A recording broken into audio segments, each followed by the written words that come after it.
So hello everyone, welcome back to my channel ink family. तो आज हम करने वाले class 12 political science book number 1 and 2 full cover in one video. So without wasting any time let's get started. तो ये जो आपके notes हैं इसको मैं ऑलरेडी सेपरेट वीडियोस में एक्सप्लेन कर चुकी हूँ। अगर आपने अभी तक नहीं देखी और सेपरेट वीडियो देखनी है तो यहाँ पे लिंक आ रहा होगा, क्लिक करके आप सारे वीडियोस पे गो थ्रू कर सकते हो। ओके, सो अब मैं दोबारा रिपीट करी क्योंकि मेरे पास डिजिटल सोर्स नहीं है। होप सो आने वाले टाइम में हो जाएगा, अभी नहीं है तो मैं हैंड रिटन वे में ही कर रही हूँ पूरा। और आपको नोट्स की PDF हर वीडियो के डिस्क्रिप्शन में मिल जाती है। तो मैं इतनी मेहनत कर रही हूँ, आप लोग भी मेहनत कीजिए ताकि एग्जाम्स में आपके अच्छे नंबर आ जाए और फिर CUET में भी अच्छे स्कोर कर पाओगे अगर 12th में मेहनत कर ली तो वीडियो को शुरू होने से पहले लाइक कर देना, चैनल को सब्सक्राइब कर देना और शेयर कर देना। तो बढ़ते हैं अब हम वीडियो की तरफ। तो ये हमारा चैप्टर है एंड ऑफ बायपोलैरिटी। सिर्फ आपको मेन चीजें कराऊंगी, ज्यादा मैं डीपली नहीं जा रही हूँ। जो आपके एग्जाम पॉइंट ऑफ व्यू से इंपॉर्टेंट है ओनली वो। तो सोवियत सिस्टम क्या है? सोवियत सिस्टम में जो है सब कुछ गवर्नमेंट के हाथ में होता है, प्राइवेट वहां पे कुछ नहीं होता है। एक पार्टी रूल करती है और जो ओपोजिशन होती है, मतलब कि एक पार्टी रूल करेगी तो विरोधी दल में कोई भी नहीं होगा, वो सिंगल ही जीतेगी। सोवियत सिस्टम में जो है महंगाई बिल्कुल नहीं होती क्योंकि सब सरकार करती है, नेटवर्क अच्छा रहता है और क्या होता है रिसोर्सेज भी बहुत होते हैं तो सरकार सब्सिडी भी देती है। अब यहाँ नेगेटिव पॉइंट क्या है कि अगर सब सरकार करेगी तो फ्रीडम जो है वो लैक रहती है, मतलब कम फ्रीडम होती है लोगों के पास बोलने की। और जो ब्यूरोक्रेसी वाले लोग होते हैं, पुलिस वगैरह, ये जो सिविल सर्वेंट्स वाले लोग होते हैं, ये लोग जो है अनअकाउंटेबल होते हैं और अपना डोमिनेंस जताते हैं, हक जताते हैं, मतलब बहुत ज्यादा दबा के रखते हैं लोगों को और लोगों की अर्ज बिल्कुल नहीं सुनी जाती। अब गॉर्बचेव पे आपको पूरा 6 नंबर का क्वेश्चन आ सकता है। तो इसमें क्या था, गॉर्बचेव ने रिफॉर्म किए थे। गॉर्बचेव जो थे वो हमारे जनरल सेक्रेटरी थे और कम्युनिस्ट पार्टी के 1985 में। और इन्होंने रिफॉर्म दिए थे कि जो जो सिचुएशन या जो जो टेक्नोलॉजी USA के अंदर आ रही है, वेस्ट में हो रही है, वो USSR के अंदर भी हो। लोगों को ये पसंद नहीं आया, लोगों ने प्रोटेस्ट करना शुरू कर दिया, क्राइसिस होने लगे और एक कूप इमरजेंसी हुआ था 1991 में बाय बोरिस येल्सिन। और बोरिस येल्सिन जो थे वो लीडर थे रशियन रिपब्लिक के। अब इस वजह से क्या हुआ, जो पावर थी ना वो पहले सोवियत पे थी, मतलब कि गवर्नमेंट पे स्टेट पे थी, वो सेंटर पे जा रही है, रिपब्लिक पे होती जा रही है और इंडिपेंडेंस की डिमांड होने लग गई थी। USSR जो एक पूरा एक सारी उसका मिला हुआ था वो अलग हो गया था और अलग होकर वो सबसे पहले अलग हुआ रशिया, बेलारूस, लिथुआनिया और यूक्रेन इन 1991। तो डिसइंटीग्रेशन हुआ था 1991 में। CIS मतलब कॉमनवेल्थ ऑफ इंडिपेंडेंट स्टेट, जो कि बना था 1992 में। डिसइंटीग्रेशन हुआ क्यों था? सबसे पहले तो गॉर्बचेव के रिफॉर्म की वजह से इंटरनल वीकनेस आ गई थी, ठीक है, इकोनॉमिक क्राइसिस और बर्डन हो गया था, स्टेग्नेशन मतलब की रुकावट आ गई थी और शॉर्टेज हो गई थी, मतलब बहुत ही धीमी स्पीड में जो है वो बढ़ रहा था। हाँ, इसमें क्या है, करप्शन आ गई थी। करप्शन पता है ना क्या होता है? और नेशनलिज्म की भावना, देश प्रेम की और देश के प्रति जो भावना होती है वो लोगों की बढ़ गई थी। रिजल्ट क्या हुआ डिसइंटीग्रेशन की? कंट्री सेपरेट हो गई, कोल्ड वॉर बंद हो गई, USA सुपर पावर बन गया, shock therapy I. Shock therapy भी आपकी 6 नंबर में आ सकती है, ठीक है। तो ये भी इंपॉर्टेंट है, पूरा एक्सप्लेन करेंगे। बर्लिन वॉर गिर गई। और अब बढ़ते हैं शॉक थेरेपी क्या है। तो शॉक थेरेपी में क्या हुआ था कि जो हमारी सोशलिस्ट इकोनॉमी थी ना USSR को, अब उसको कैपिटलिस्ट में बदलना था। मतलब जब सब गवर्नमेंट कर रही थी, अब उसको क्या करना था, सब कुछ प्राइवेट, ठीक है, अब सब कुछ प्राइवेट करना था। और आइडियोलॉजी जो है हमारी सोशलिस्ट से कैपिटलिस्ट में चेंज होनी थी। वर्ल्ड बैंक ने और इंटरनेशनल मॉनेटरी फंड IMF ने हेल्प करी शॉक थेरेपी के अंदर। और रीजन क्या थे कि प्राइवेटाइजेशन था, फॉरेन डायरेक्ट इन्वेस्टमेंट बढ़ेगी, इससे मतलब फॉरेन से जो है डायरेक्ट इन्वेस्टमेंट आ सकती है। USSR डिसबैंड हो गया है और ट्रेड शुरू हो गई है वेस्ट के साथ। और एग्रीकल्चर मतलब खेती बाड़ी भी जो है वो प्राइवेट कर दिया गया। शॉक थेरेपी से रिजल्ट क्या है? तो सबसे पहले रूबल डिक्लाइन हो गया। रूबल क्या था? रशिया की करेंसी थी, जैसे इंडिया की रुपीज है वैसी रशिया की करेंसी रूबल थी, वो गिर गई थी उसकी वैल्यू। ये सॉरी मैंने गार्बेज कर दिया था, इसको गराज लिखा है। गराज सेल हुई थी, मतलब कि इंडस्ट्री जो थी वो औने पौने दामों में बेच दी गई, जो उसका रियल दाम नहीं था उससे बहुत ज्यादा कम दामों में इंडस्ट्रीज को बेच दिया गया। खाने की शॉर्टेज हो गई थी, महंगाई बढ़ गई थी, गवर्नमेंट ने सब्सिडी वापस ले ली थी, लोगों का बहुत ज्यादा एक्सप्लॉटेशन हुआ, इकोनॉमिक इनक्वालिटी हो गई थी और डेमोक्रेसी को कोई भी अटेंशन नहीं दी गई थी। पार्लियामेंट और प्रेसिडेंट जो है वो लोगों का नहीं, मतलब सबका, और उनकी पावर जो है वीक हो गई थी। अब क्या टेंशनल कॉन्फ्लिक्ट हुई? सिविल वॉर शुरू होने लगी, मतलब कंट्री के अंदर ही आपस में लड़ाई होने लग गई। लोगों के जो ह्यूमन राइट्स होते हैं वो बहुत ज्यादा वायलेट हुए और पानी के ऊपर भी, रिवर वाटर के ऊपर और खाने के ऊपर लड़ाइयां होने लग गई। अब जब USSR डिस्बैंड हो गया तो क्या हुआ, उसका जो सक्सेसर था ना वो रशिया को बना दिया। मतलब USSR खत्म तो मेन हेड कौन बन गया? रशिया। और रशिया को ही UNSC में, मतलब यूनाइटेड नेशन सिक्योरिटी काउंसिल में permanent seat plus veto power दे दी गई, ठीक है। और CIS का भी मेंबर किसको बना दिया? रशिया को। न्यूक्लियर पावर किसको मिली? रशिया को। मतलब रशिया को जो है पेड़े मिल गए सारे। अब इंडिया और post communist country. Post communist country क्यों बोला गया? क्योंकि पहले कम्युनिस्ट थी ना और अब ये क्या हो गई है, कैपिटलिस्ट में आ गई। तो पोस्ट कम्युनिस्ट मतलब पहले की जो कम्युनिस्ट थी, तो वो रशिया के बारे में बोला गया है। और इंडिया के क्या रिलेशन है हमारे? ऑब्वियसली रशिया के साथ काफी अच्छे रिलेशन है, कि हमने आगे भी पढ़ा है, पहले भी पढ़ा है। 80 बायलैटरल एग्रीमेंट हमारे साइन हुए थे, जिसको इंडो रशियन स्ट्रेटेजिक एग्रीमेंट बोला गया 2001 में। और इंडिया जो है एक्सपोर्ट करता है वेपन्स रशिया को और इंपोर्ट करता है उनसे ऑयल, ठीक है, तेल लेते हैं हम रशियन से। और India take scientific help from Russia, India import करता है हार्डवेयर फ्रॉम रशिया। अब ये अरब स्प्रिंग क्या था, एक वेव हुई थी डेमोक्रेसी की अरबियन कंट्रीज में 2010 के अंदर, और ये स्ट्रगल स्टार्ट हुई थी 2009 में। और ये जो स्ट्रगल थी ये थी अगेंस्ट करप्शन, अनएम्प्लॉयमेंट और पॉवर्टी। इसमें क्या हुआ था, पूरा इजिप्ट था ना, इजिप्टियन कंट्री कोलैप्स हो गई थी। और अरब स्प्रिंग को सीरिया में भी देखा गया है। एक मोहम्मद बौजीजी नाम के एक इंसान थे, उन्होंने अपने आप को फायर कर दिया था इन आर्म, एंड इससे इस मूवमेंट से क्या हुआ कि ये जो सोशल मूवमेंट चल रहा था ना इन सबको लेकर, ये एक पॉलिटिकल मूवमेंट में तब्दील हो गया। तो ये तो पूरा आपका chapter number and first end of bipolarity. अब हम नेक्स्ट चैप्टर पे आते हैं, ऑल्टरनेटिव सेंटर्स ऑफ पावर। ये बुक का चैप्टर नंबर 4 है। तो इसमें क्या है, सबसे पहले कि आपके वर्ल्ड वॉर सेकंड के बाद क्या हुआ, यूरोपियन यूनियन बना जिसमें 27 कंट्रीज थी, ठीक है। अब इन पे दो ऑप्शन थे, या तो ये अपनी लड़ाई लड़ते रहे, या तो ये किसकी तरफ बढ़े, तरक्की की और डेवलपमेंट की तरफ बढ़े। तो इन्होंने डेवलपमेंट की तरफ बढ़ना अपनाया। मार्शल प्लान आपके एग्जाम में आ जाता है, 2 नंबर में आ जाएगा मार्शल प्लान क्या होता है। तो मार्शल प्लान जो था, फाइनेंशियल एड दी गई थी अमेरिका की तरफ से यूरोप को, मतलब पैसों से हेल्प करी थी अमेरिका ने यूरोपियंस वाले लोगों को अपनी जो है इकोनॉमी को और अपनी डेवलपमेंट में मदद करने के लिए। तो अमेरिका ने पैसे दिए थे इन शॉर्ट इनको, ठीक है। New collective security mechanism, NATO बन गया था, यूरोपियंस का नाटो था, मतलब ठीक है, नाटो में हो गए थे ये भी यूरोपियंस। और ऑर्गेनाइजेशन बनी थी फॉर यूरोप इकोनॉमिक कॉर्पोरेशन इन 1948, मतलब ट्रेड के लिए ये वाली ऑर्गेनाइजेशन बनी थी। काउंसिल बना था 1949 में, ये पॉलिटिकल वे में था।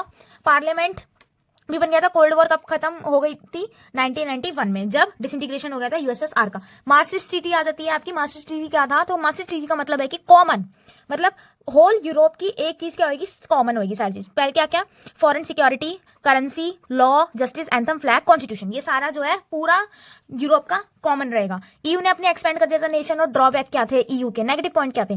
तो बहुत सारी कंट्रीज थी ना, उनको ऐसा लगता था कि जो ईयू है, जो यूरोपियन यूनियन है, वो उन पे अपनी पावर थोप रहा है। उनको डर था कि वो डोमिनेट करेगा ईयू उनको, ठीक है। और बहुत सारे उसमें न्यू मेंबर भी जुड़े थे, तो उनमें ट्रस्ट इश्यूज रह रहे थे। अब यूरोपियन यूनियन कैसे इन्फ्लुएंस करता है, तो 4 तरीके से करता है। सबसे पहला ये याद रख लेना, पॉलिटिक्स पढ़ रहे हो तो 4 चीजें तो आती है, मिलिट्री, इकोनॉमिक, पॉलिटिकल और डिप्लोमेटिक। तो ज्यादा नहीं आता, बट ये 3 चीजें तो आती है, पॉलिटिकल, इकोनॉमिक, मिलिट्री, सोशल। हाँ, तो पॉलिटिकल इन्फ्लुएंस क्या था ईयू का, ये पेपर में आ जाता है 6 नंबर का, 6 मार्क्स का आपका क्वेश्चन आ सकता है। तो क्या था पॉलिटिकल इन्फ्लुएंस कि ईयू जो था मेंबर था यूएनएससी का, यूनाइटेड नेशन सिक्योरिटी काउंसिल का, इसके पास भी वीटो पावर थी। मेंबर था ये ईयू, जो कि नॉन ईयू की जो कंट्रीज थी वो नॉन परमानेंट मेंबर भी थी। आपको पता होगा जो यूएनएससी होता है, यूनाइटेड नेशन सिक्योरिटी काउंसिल, उसमें 5 परमानेंट और 10 नॉन परमानेंट मेंबर होते हैं। तो यूरोप में जो एक कंट्रीज तो जो थी उसकी वो परमानेंट थी और एक नॉन परमानेंट मेंबर्स भी थी। अब इकोनॉमिक कैसे, उनकी जो जीडीपी थी वो $1.16 थी, जो कि हाईएस्ट इकोनॉमी में आती है। और यूरो जो था एक टाइम पे डॉलर को भी डोमिनेट करता था, और इंपॉर्टेंट ब्लॉक था ये वर्ल्ड ट्रेड के अंदर, और 3 गुना ज्यादा ट्रेड करता था ईयू यूएस से। बात करें यार अगर मिलिट्री की, तो इनकी सेकंड लार्जेस्ट कंबाइंड फोर्स है, और ये अपनी कमाई में से, जीडीपी में से सेकंड लार्जेस्ट स्पेंडिंग करते हैं मिलिट्री के अंदर। न्यूक्लियर पावर भी है फ्रांस के पास, और कम्युनिकेशन की अच्छी टेक्नोलॉजी, और वर्ल्ड में सेकंड लार्जेस्ट है। डिप्लोमेसी में क्या आ गया कि इकोनॉमिक इन्वेस्टमेंट अच्छी है, एक्सपेंड है, इनका ट्रेड अच्छा खासा बढ़ा हुआ है, और हर चीज में अपना पॉइंट ऑफ व्यू स्ट्रॉन्ग रखते हैं। लिमिटेशन क्या है ईयू की, कि न्यू मेंबर्स जो है ना ईयू के, उनकी खुद की पॉलिसी है, वो सेम वही है जो हमने पढ़ा कि वो उनको लगता है ईयू डोमिनेट करेगा, फियर ऑफ कंट्रोल है। अब आसियान का है, आसियान का फुल फॉर्म होता है association of south east Asian nation. इस पे भी 6 नंबर का क्वेश्चन आ सकता है। 1967 आसियान पे मैप भी आ सकता है, ठीक है। 1967 में आसियान बना था, और ये वो रीजन थे जो कि कॉलोनियलाइज्ड, मतलब कि कैद में रहे हैं, जिन्होंने कॉलोनियल पीरियड फेस किया है बाय द ब्रिटिशर्स, ठीक है। तो पॉलिटिकल एंड इकोनॉमिक कॉन्सिक्वेंसेस भी होते हैं यहाँ पे। और एक प्रॉब्लम थी कि नेशन को बिल्ड कैसे किया जाए, और क्योंकि ये कॉलोनाइज रहे हैं तो इन पे क्या थे इकोनॉमिक बैकवर्डनेस, और प्रेशर था कि इनको वेस्ट के टक्कर देनी है, कंधे से कंधा मिलाना है। आसियान कंट्री कौन कौन सी है, इम्प एसटी, मैंने इसका एक वो बताया था की to learn, imp ST, important का इम्प और एसटी, ठीक है। Indonesia, Malaysia, Philippines, Singapore, Thailand, और आसियान का साइन हुआ था बैंकॉक में। ऑब्जेक्टिव क्या है आसियान के, कि इनको अपनी इकोनॉमिक ग्रोथ बढ़ानी थी, कल्चर और सोशल डेवलपमेंट करना था, रीजन में पीस और स्टेबिलिटी, मतलब समतल चीज लानी थी। और आसियान में टोटल 10 मेंबर होते हैं। आसियान और ईयू के सेम है, तो ऐसा बिल्कुल नहीं है। ईयू एक सुपर नेशनल पावर है, और उसपे परमानेंट सीट भी है, जिसमें कि आसियान पे परमानेंट सीट नहीं है। और ईयू पे इतना दम है कि उसका डिसीजन से कोई भी उस पर डिसीजन मेकिंग पावर भी और चेंजिंग पावर भी है। लेकिन आसियान जो बना था, आसियान हमारा कोई मिलिट्री का वो नहीं है, आसियान जो था वो पीस मेंटेन करने के लिए बनाया गया था, ठीक है। आसियान वे किसे बोला गया है कि आसियान के सारे मेंबर जो है कॉपरेट करेंगे, एक दूसरे से इंटरेक्शन रखेंगे, और एक दूसरे को इंटरफेयर नहीं करेगा, और रिस्पेक्ट करके रखेंगे। आसियान फास्टेस्ट ग्रोइंग है, और आसियान के 3 पिलर है, ये इंपॉर्टेंट है। 3 नंबर में या फिर 4 नंबर में आपका आ सकता है, सिक्योरिटी कम्युनिटी, इकोनॉमिक कम्युनिटी और social culture community. Security community क्या है कि टेरिटोरियल डिस्प्यूट जो है, मतलब कि जो टेरिटरीज के अंदर जो डिस्प्यूट हो रहे हैं वो बिल्कुल भी आपके हथियारों में नहीं बदलने चाहिए, बातचीत से सुलझा लो, हथियार नहीं उठाओ, ठीक है। बहुत सारे एग्रीमेंट हुए थे जो कि पीस को अपहोल्ड करके रखती है और न्यूट्रलिटी बना के रखती है और कॉपरेशन और नॉन इंटरफेरेंस को सपोर्ट करती है। आसियान रीजनल फोरम हुआ था 1994 में। अब ये इकोनॉमिक कम्युनिटी क्या है कि इनको अपनी इकोनॉमी बढ़ानी है, तो फास्टेस्ट ग्रोइंग थी, कॉमन मार्केट स्टेट प्रोडक्शन थी, मतलब कॉमन मार्केट रही है, इन लोगों की प्रोडक्शन एक जैसी रही है, और सोशल और इकोनॉमिक डेवलपमेंट हुई है, सेटल करे अपने डिस्प्यूट्स जितने भी इकोनॉमी से रिलेटेड थे, और फ्री ट्रेड एरिया बनाया गया। और सबसे ज्यादा फ्री ट्रेड इन्होंने कहा किस किस को किया, सबसे पहले सिंगापुर एंड थाईलैंड, इंपॉर्टेंट है, सिंगापुर एंड थाईलैंड में अपना फ्री ट्रेड किया है। सोशल कल्चर कम्युनिटी, तो कल्चर में एक दूसरे को कॉपरेट किया। विजन 2020 क्या था कि outward looking for role in international community को भी अपने में उनसे बना के रखनी है। हाँ, डिसॉल्व करी वॉर को बिटवीन कॉम्बेटियन एंड ईस्ट टाइमोर, इनके बीच जो वॉर थी उसको सुलझाया है आसियान वालों ने, और बायलैटरल एग्रीमेंट बनाया, मतलब बिटवीन, बायलैटरल क्या होता है, दो कंट्रीज के बीच में जो एग्रीमेंट होगा उसे बायलैटरल एग्रीमेंट मिलेंगे, ठीक है। अब इंडिया और आसियान का क्या है, तो इंडिया आसियान में ट्रेड भी चलता है। कोल्ड वॉर के बाद जो है साइन हुआ एक trade agreement with Malaysia and Singapore, FTA, free trade agreement, free trade area जो है 2010 में हुआ था। इंडिया एशियन के बीच एग्रीमेंट हुआ था फ्री ट्रेड का 2010 में, और पॉलिटिकल फोरम भी हमारे इनके साथ कनेक्टेड है और अच्छे हैं। राइज ऑफ चाइनीज इकोनॉमी, अब चाइनीज इकोनॉमी कैसे बनी, तो हम सबको पता है चाइना जो है एक सोवियत कंट्री, और चाइना में भी वन पार्टी सिस्टम होता है, ठीक है। तो इनकी बैकवर्ड इकोनॉमी थी 1949 के टाइम में, और ये कम्युन सिस्टम चलाते थे। तो इनमें क्या हुआ, कम्युन सिस्टम का मतलब क्या होता है कि अपने ही उसमें ये सब चल रहे हैं, और एक कम्युनिटी है, सब गवर्नमेंट कर रही है। तो स्टोरेज जो थी ना, शॉर्टेज हो गई थी इनके पास फॉरेन एक्सचेंज की, मतलब क्योंकि सब गवर्नमेंट कर रही है, और इनकी क्लोज इकोनॉमी थी। कैसी इकोनॉमी थी, क्लोज।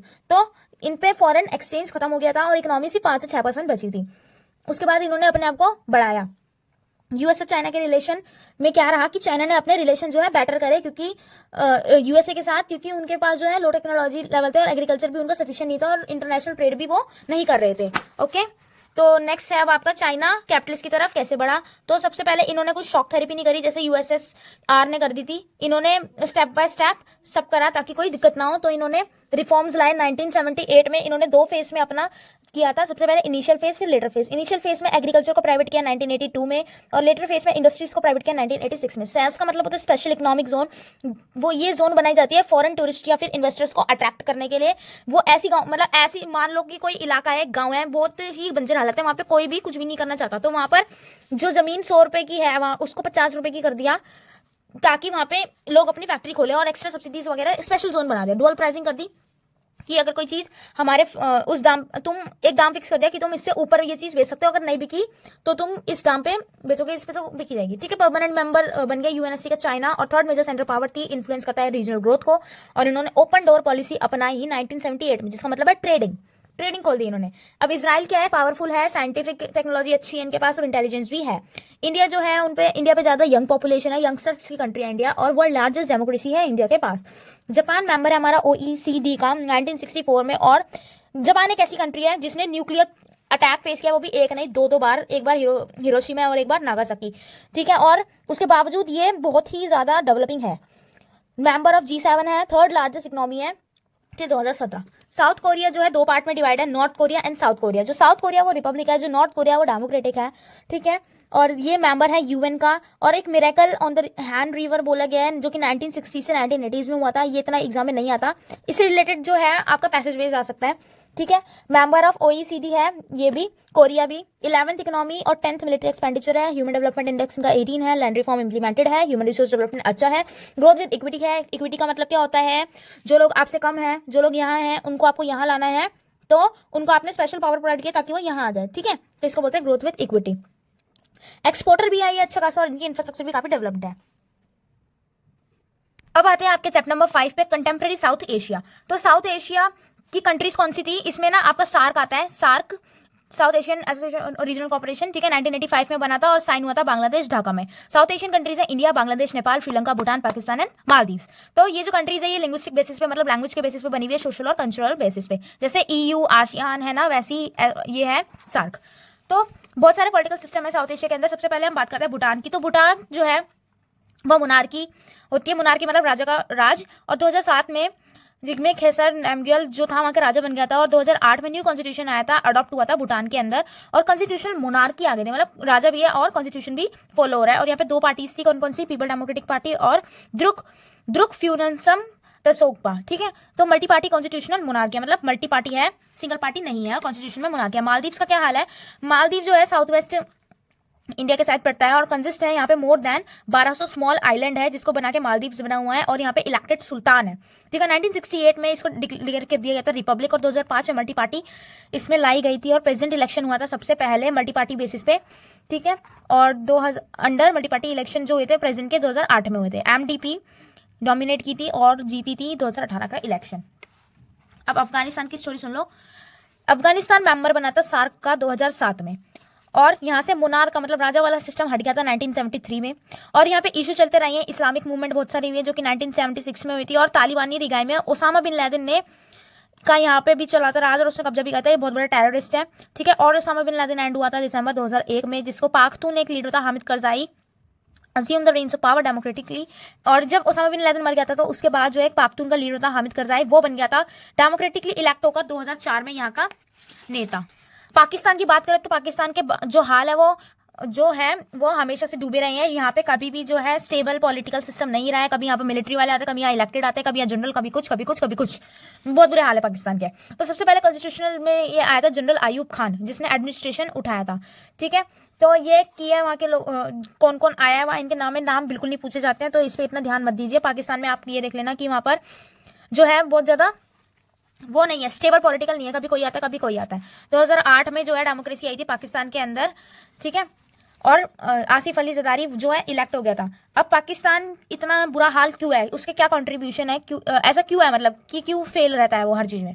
तो सबसे पहले कि मिलिट्री वहाँ पे बहुत ज़्यादा डोमिनेंस करती है, और इंडिया के साथ उनके लड़ाई झगड़े चलते रहते हैं, और वहाँ पे ना फॉल्टी डेमोक्रेसी, और पार्टी जो है वहाँ की वो सेल्फिश है, वो सिर्फ अपने बारे में सोचते हैं, उनको लोगों से कोई लेना देना नहीं है। इंटरनेशनल सपोर्ट बहुत कम है, और जो यूएस और जो दूसरी मिलिट्री फोर्स है ना, उनसे बिकॉज फियर ऑफ उनको ना जो है इस्लामिक टेररिज्म के लिए पाकिस्तान को बहुत ज़्यादा माना जाता है, और उनको ऐसा कोई सपोर्ट नहीं मिलता किसी भी कंट्री से कि वो अच्छा कर पाए। और कुछ भी करो, पाकिस्तान अपनी आधे से ज़्यादा जीडीपी को मिलिट्री में लगाता है। अगर वो पढ़ाई में लगाए या फिर अच्छी चीज़ों में लगाए तो आज वो भी क्या पता हमसे थोड़ा सा साथ में खड़े हो पाए। तो बांग्लादेश की बात करते हैं। बांग्लादेश पहले ईस्ट पाकिस्तान कहा जाता था, जिसको 1971 में इंडिया की हेल्प से अलग करके बांग्लादेश जैसी कंट्री बनाया। यहाँ पे मैंने एक मैप बना के भी एक्सप्लेन किया था अपनी वीडियो में, उसका लिंक आपको यहाँ पे शो हो रहा होगा, ठीक है। तो क्या था, यहाँ पे कोई एक सिंगल मेजोरिटी वाली जगह नहीं थी इंडिया के अंदर जहाँ पे बहुत सारे मुस्लिम और उसको पाकिस्तान बना दी जाए। तो सबसे ज्यादा मेजोरिटी में मुस्लिम हमको यहाँ पे मिले थे राजस्थान की साइड, और थोड़े यहाँ पे मिले थे नॉर्थ ईस्ट की साइड। तो इसको बोला गया था वेस्ट पाकिस्तान, इसको बोला गया था ईस्ट पाकिस्तान। हाँ, पर जो वेस्ट वाले थे ना, ये बहुत ज्यादा डोमिनेट करते थे ईस्ट वालों को, तो इन्होंने बहुत ज्यादा प्रोटेस्ट करने शुरू कर दिया। और यहाँ पे इलेक्शन हुए थे और इलेक्शन में जीता था अवामी लीग का लीडर 1970 में, लेकिन इन्होंने नहीं सुनी और इस वाले लीडर को जेल में डाल दिया, जिस वजह से यहाँ के लोग जो है बहुत ज्यादा परेशान होकर माइग्रेशन करके इंडिया शिफ्ट होने लगे, जिससे इंडिया के जो नॉर्थ ईस्ट वाले लोग थे बहुत ज्यादा सफर कर रहे थे, क्योंकि वहां पे लार्ज स्केल माइग्रेशन हो गई थी। फिर इंडिया में इंदिरा गांधी जी ने हेल्प करी, अपनी पीस कीपिंग फोर्सेस भेजी यहाँ पे हेल्प कराने के लिए, ठीक है। और 16 दिसंबर 1971 में बांग्लादेश इमर्ज हुआ एज अ न्यू नेशन, और फिर शेख मुजीब जो था उसका असैसिनेशन कर दिया गया, उसको मार दिया गया, और ऐसे ही बांग्लादेश बन गया। नेपाल की अगर मैं बात करूं तो नेपाल एक ओनली हिंदू किंगडम है, लेकिन 2006 में इसको सेक्युलर मतलब हर रिलीजन को रिस्पेक्ट करने वाला स्टेट और हर रिलीजन को रखने वाला स्टेट मान दिया गया था, but it is the only Hindu kingdom in the world, Nepal, ठीक है। तो यहाँ पे किंग था और किंग ने एक्सेप्ट करी थी demand of a new democratic constitution 1990 में। अब नेपाल में ना तीन लोगों के बीच युद्ध चलता रहता। एक माओइस्ट जो लोग होते हैं वो मोनार्च के अगेंस्ट होते हैं, मतलब राजा वगैरह के अगेंस्ट होते हैं, और ये दूसरे लोग होते हैं आर्म्ड फोर्स, जो राजा वाले लोग होते हैं और ये हथियार में उठाने में रहते हैं, और तीसरे जो है ग्रुप वो है डेमोक्रेसी वाले, जिनको चाहिए कि डेमोक्रेसी हो। तो इनमें आपस में ही सटल चलता रहता है लड़ाई का। तो 2002 में नेपाल के अंदर क्या हुआ कि जो उनका राजा था ना, उसने पार्लियामेंट को खत्म कर दिया और डिसमिस कर दिया अपनी गवर्नमेंट को, और डेमोक्रेसी को बंद कर दिया। फिर 2006 के अंदर क्या हुआ, डेमोक्रेसी के लिए प्रोटेस्ट हुआ, जो कि एक नॉन वायलेंट था, बिल्कुल भी मारपिटाई नहीं हुई उसके अंदर। और फिर 2008 में नेपाल को एक डेमोक्रेटिक रिपब्लिक बना दिया गया और मोनार्की खत्म कर दी। 2015 में इन्होंने नया कॉन्स्टिट्यूशन अडॉप्ट कर लिया।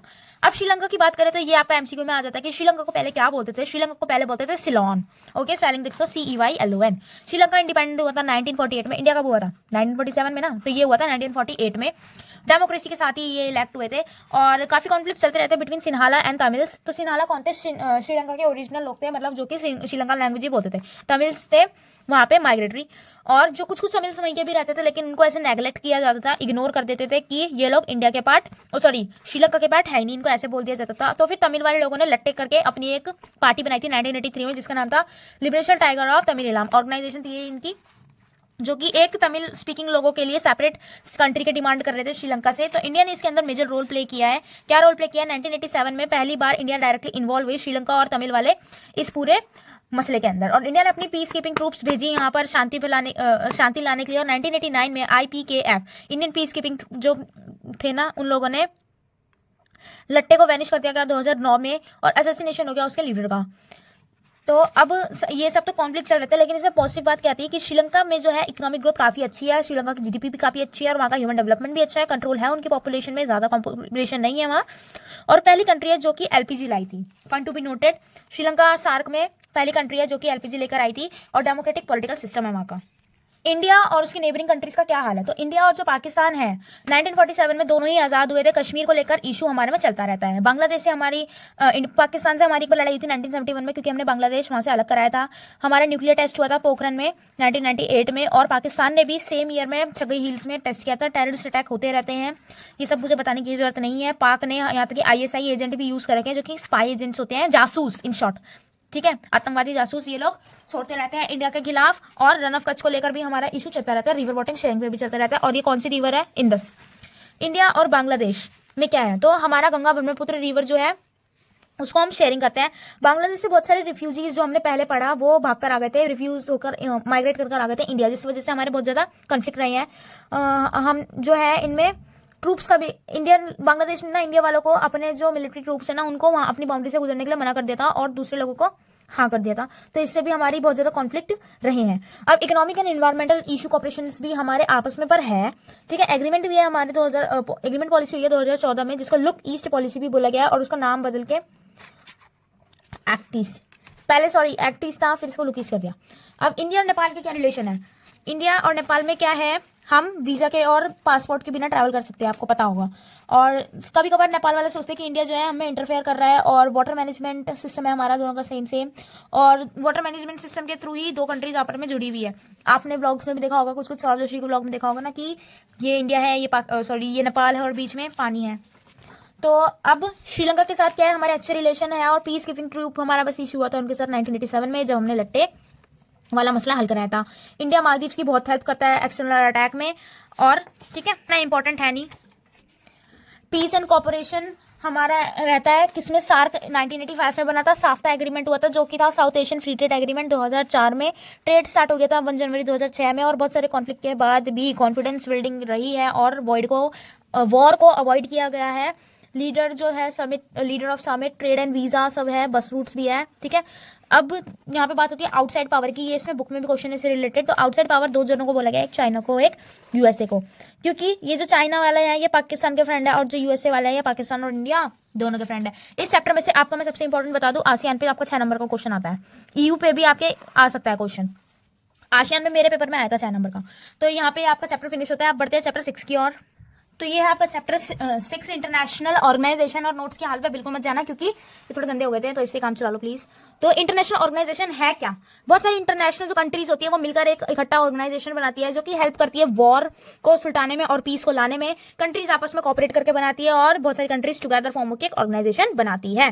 तो रीजन क्या है कि इंटरनेशनल ऑर्गेनाइजेशन चाहिए ताकि कॉपरेशन बनी रहे कंट्री के बीच, और जो बड़ी बड़ी प्रॉब्लम्स होती है जो कि वर्ल्ड वाइड प्रॉब्लम यूनिवर्सल होती है, जैसे कि कोविड-19 थी, ग्लोबल वार्मिंग है, ऐसी प्रॉब्लम्स को सॉल्व करने के लिए हमारे पास एक कॉमन ऑर्गेनाइजेशन होनी चाहिए। इससे क्या होता है, हमारी प्रॉब्लम रिजॉल्व होती है, और शेयर कर पाते हैं हम इन्फॉर्मेशन एंड आइडियाज, ठीक है।